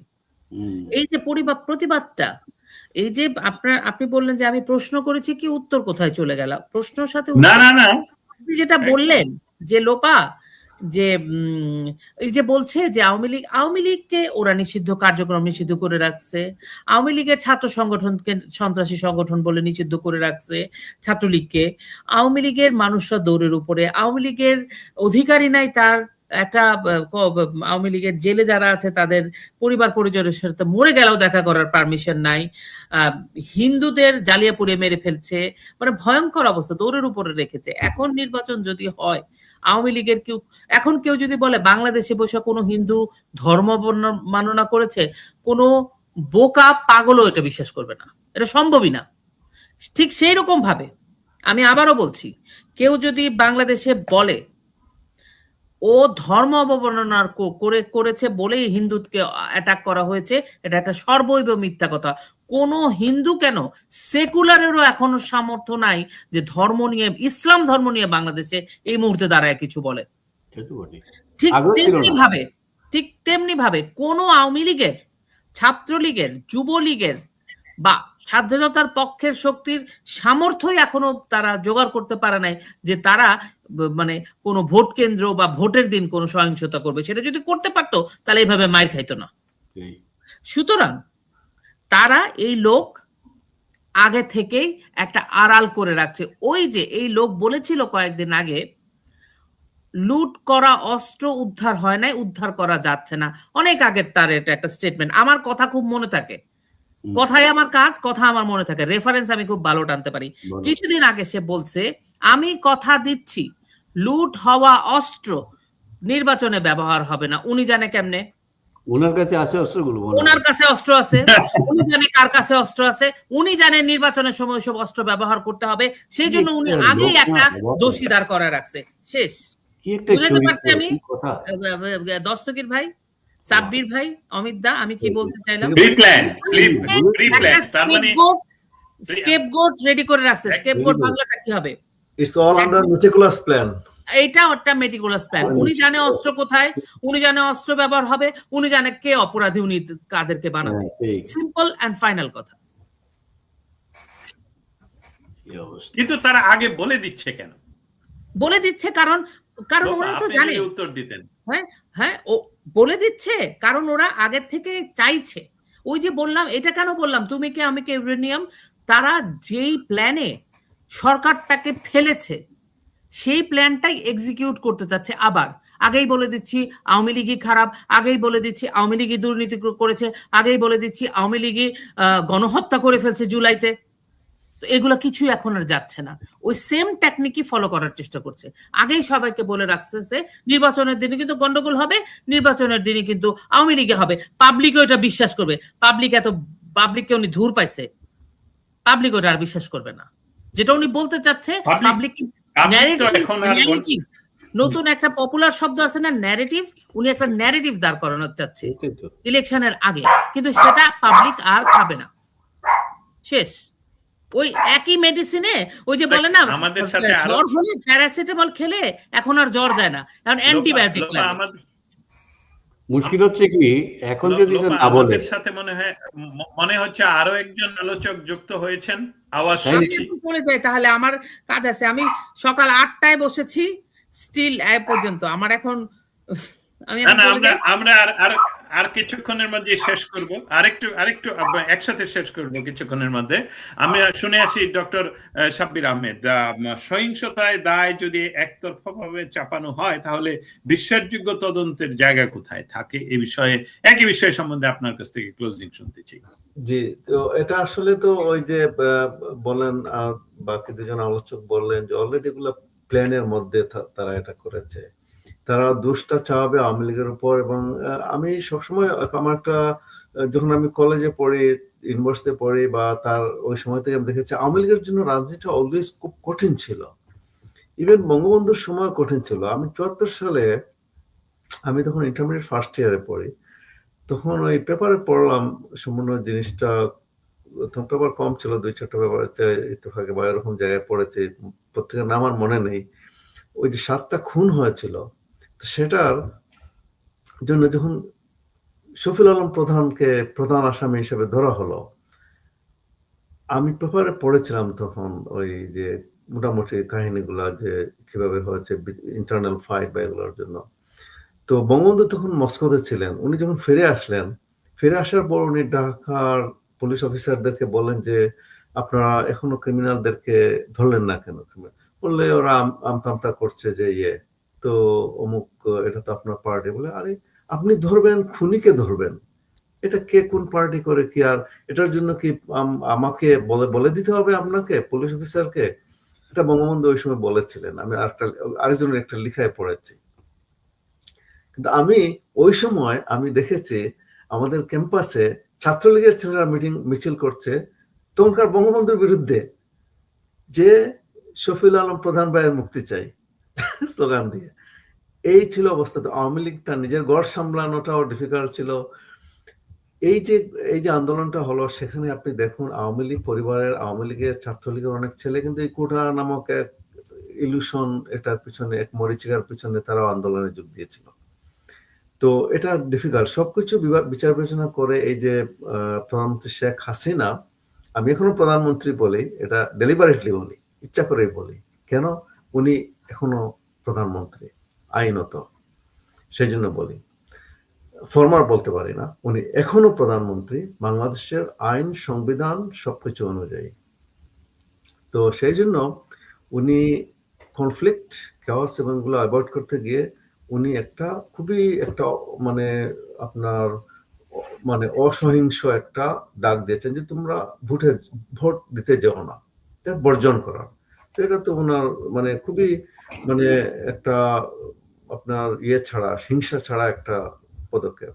কিন্তু তারা এর মধ্যেও খুঁজে নেওয়ার চেষ্টা করছে, এমন ভাবে প্রচার প্রচারণা করছে তাদের সরকারি, বর্তমান ডক্টর ইউনূস সাহেবের সরকার, যে এটাকে যাতে ওনার উপর দোষ চাপানো যায়, মানে আপনার আবার আওয়ামী লীগের লোকজনকে এই জন্য ইয়ে করা যায়। এবং আমার ধারণা প্রধানমন্ত্রী শেখ হাসিনা সবই জানেন, এবং উনি দেখেছেন এই যে সাদ্দাম ছেলেটা, তার ওয়াইফ, তার মেয়ে, অত্যন্ত দুঃখজনক এরা, এবং আরো এরকম অসংখ্য অসংখ্য আওয়ামী লীগের নেতা কর্মী এবং ইভেন সাপোর্টার যারা, তারাও অনেকে মানে নিষ্কৃতি পায়নি এই মব রুলের, ডক্টর ইউনূসের এই মব রুলের রাজত্বে।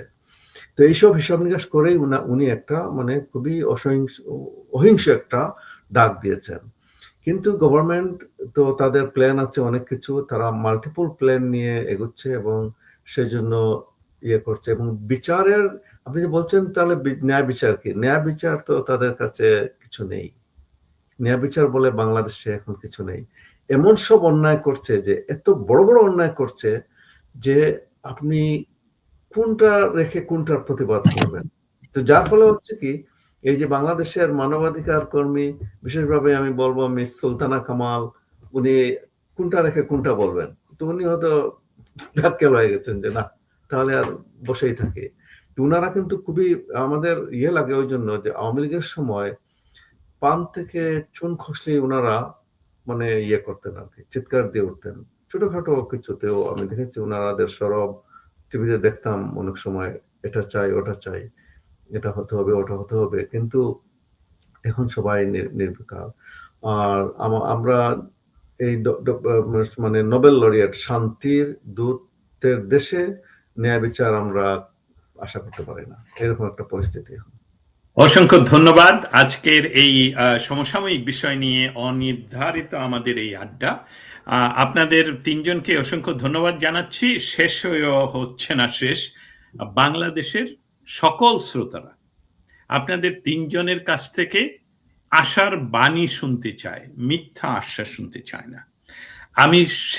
আমি তিনজনের কাছ থেকেই বাংলাদেশের শ্রোতাদের উদ্দেশ্যে তাদের কি করণীয়, তাদের পন্থা কি, তারা কিভাবে নিরাপদ থাকবে, শালালোপা আপনাকে দিয়ে শুরু করব, আমি তারপর অমিতাভ রয়ের কাছে যাব, সর্বশেষ ডক্টর সাব্বির।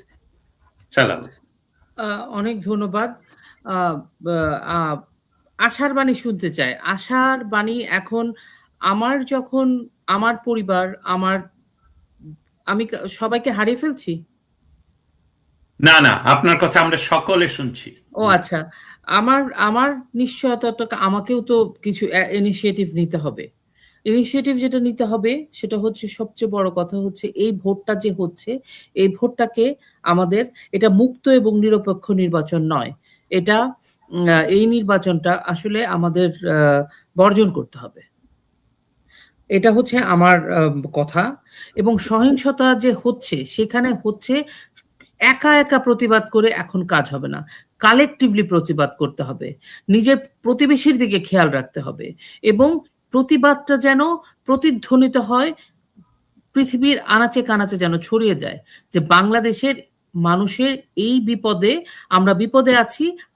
পৃথিবীর যত মানবাধিকার সংগঠন আছে এবং যত বড় বড় সংগঠনগুলো আছে, রাষ্ট্রগুলো আছে, তারা দেখো যে আমরা আসলে ভালো নেই, আমাদের ওপরে দমন, পীড়ন, নিপীড়ন হচ্ছে।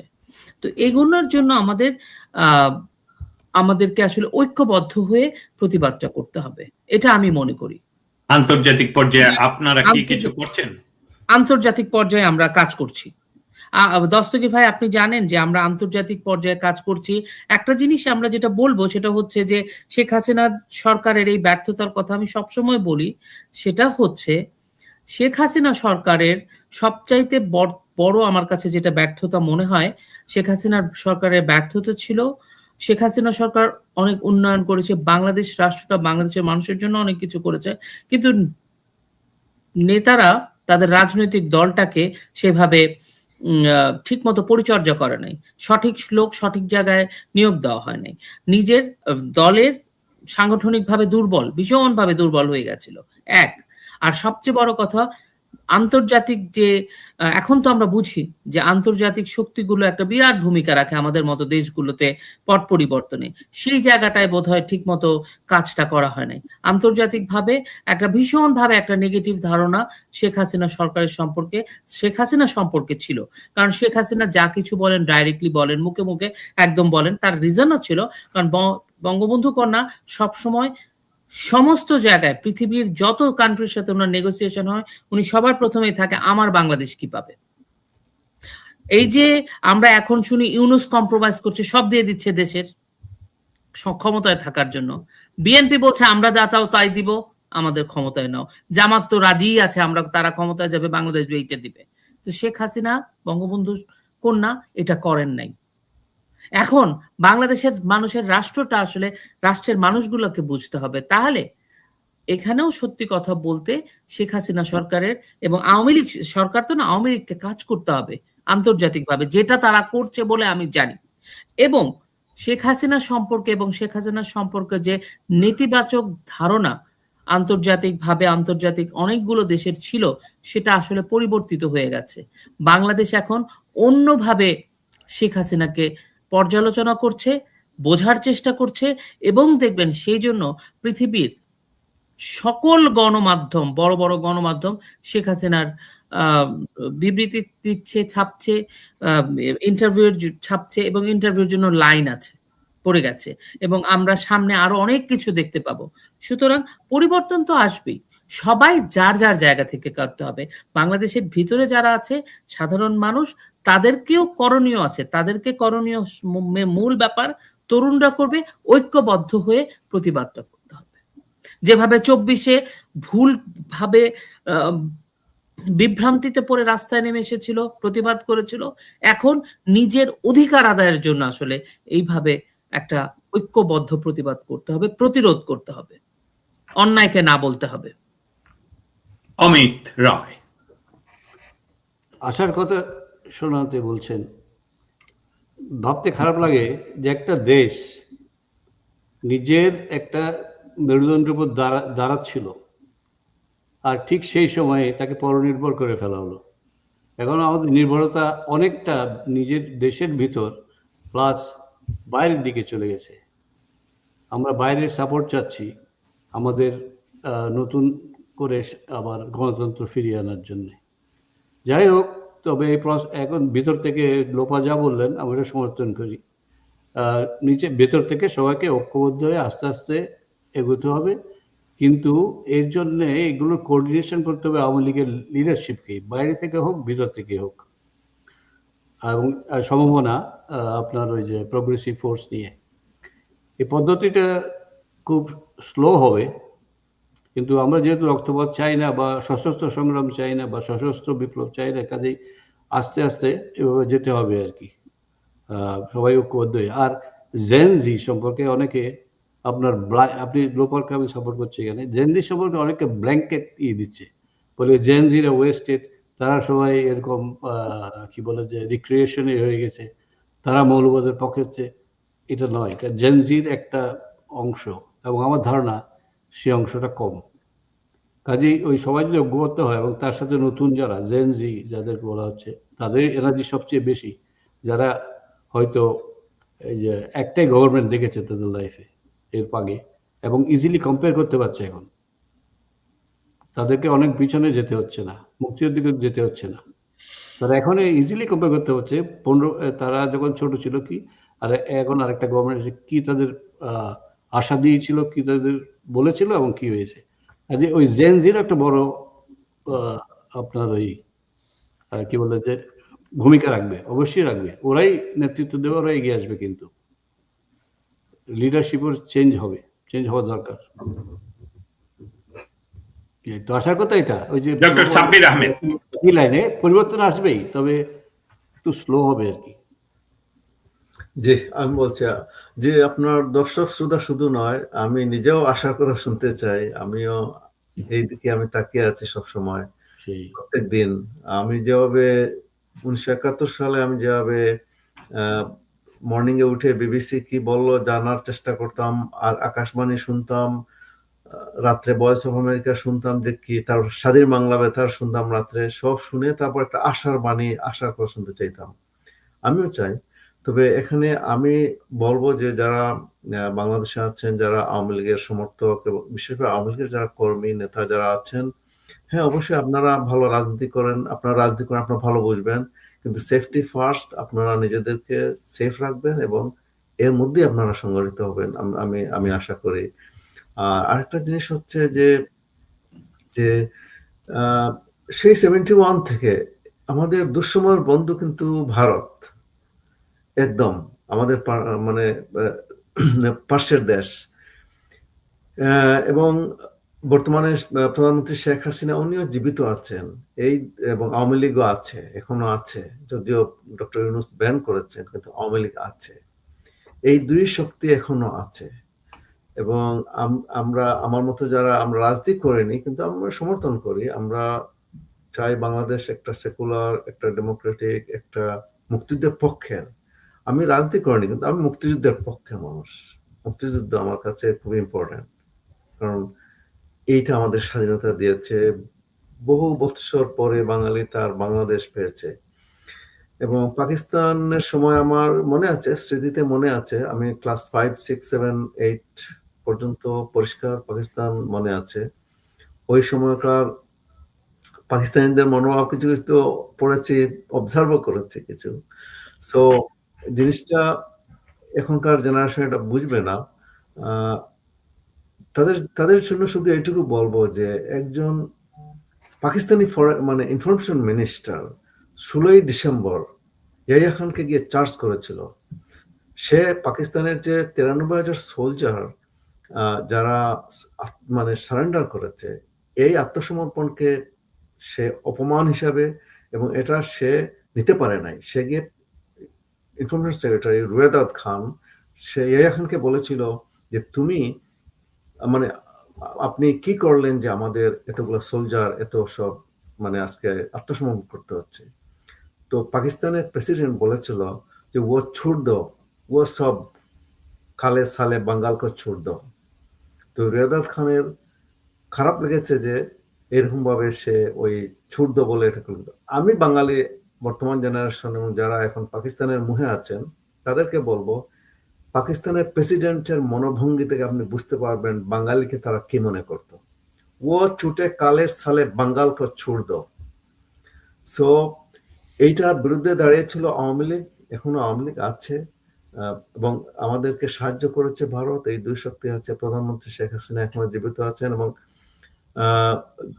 জয় সজীবদের জয় যে স্পিচ, যে ইন্টারভিউ দিয়েছেন, আমি সম্পূর্ণটা আমি শুনেছি, পড়েছি, দেখেছি এবং শুনেছি। এক্সেলেন্ট ইন্টারভিউ এবং কনফিডেন্ট লিডার মতো উনি যদি আসেন পরবর্তীতে লিডার হয়ে, ইয়েস, আমরা তো অবশ্যই আমরা খুশি হব যে এরকম উচ্চশিক্ষিত এবং মানে এবল একজন পার্সন, এরকম একটা ভেরি টাফ, ওই যিনি ইন্টারভিউ নিয়েছেন তো খুব অ্যাগ্রেসিভ মনে হয়েছিল আমার কাছে, but he was able to overcome, মানে এটা ভালো লেগেছে। তো এটাই হচ্ছে আশা, এবং তারা একটা আস্তে আস্তে একটা ডিরেকশন আসবে, একটা কিছু হবে। আমি আশা করি যে এর মধ্যে একটা সলিউশন হয়তো ওদের ভবিষ্যতে বের হবে। ধন্যবাদ।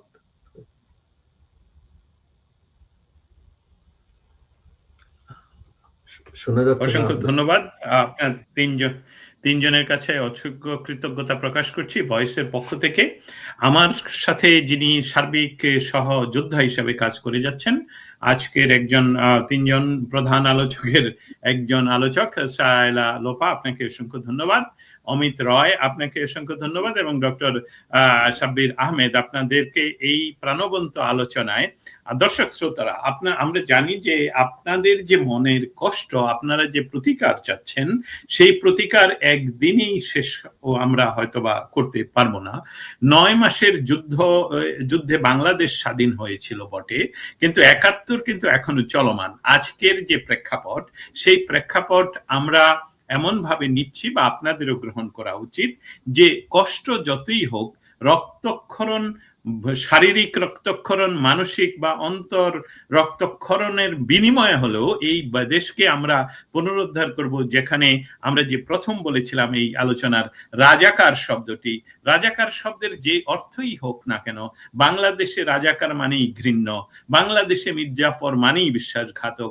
এই রাজাকার মির্জাফরদের কাছ থেকে বাংলাদেশকে শুধু মুক্ত নয়, চিরস্থায়ীভাবে অবমুক্ত করতে হবে, যাতে ভবিষ্যতে বঙ্গবন্ধু শেখ মুজিবুর রহমান এবং জয় বাংলা সহ 32 নম্বরে বাংলাদেশে অনাগত সময়ে কেউ আর টাচ করার, স্পর্শ করার দুঃসাহস দেখাবে না।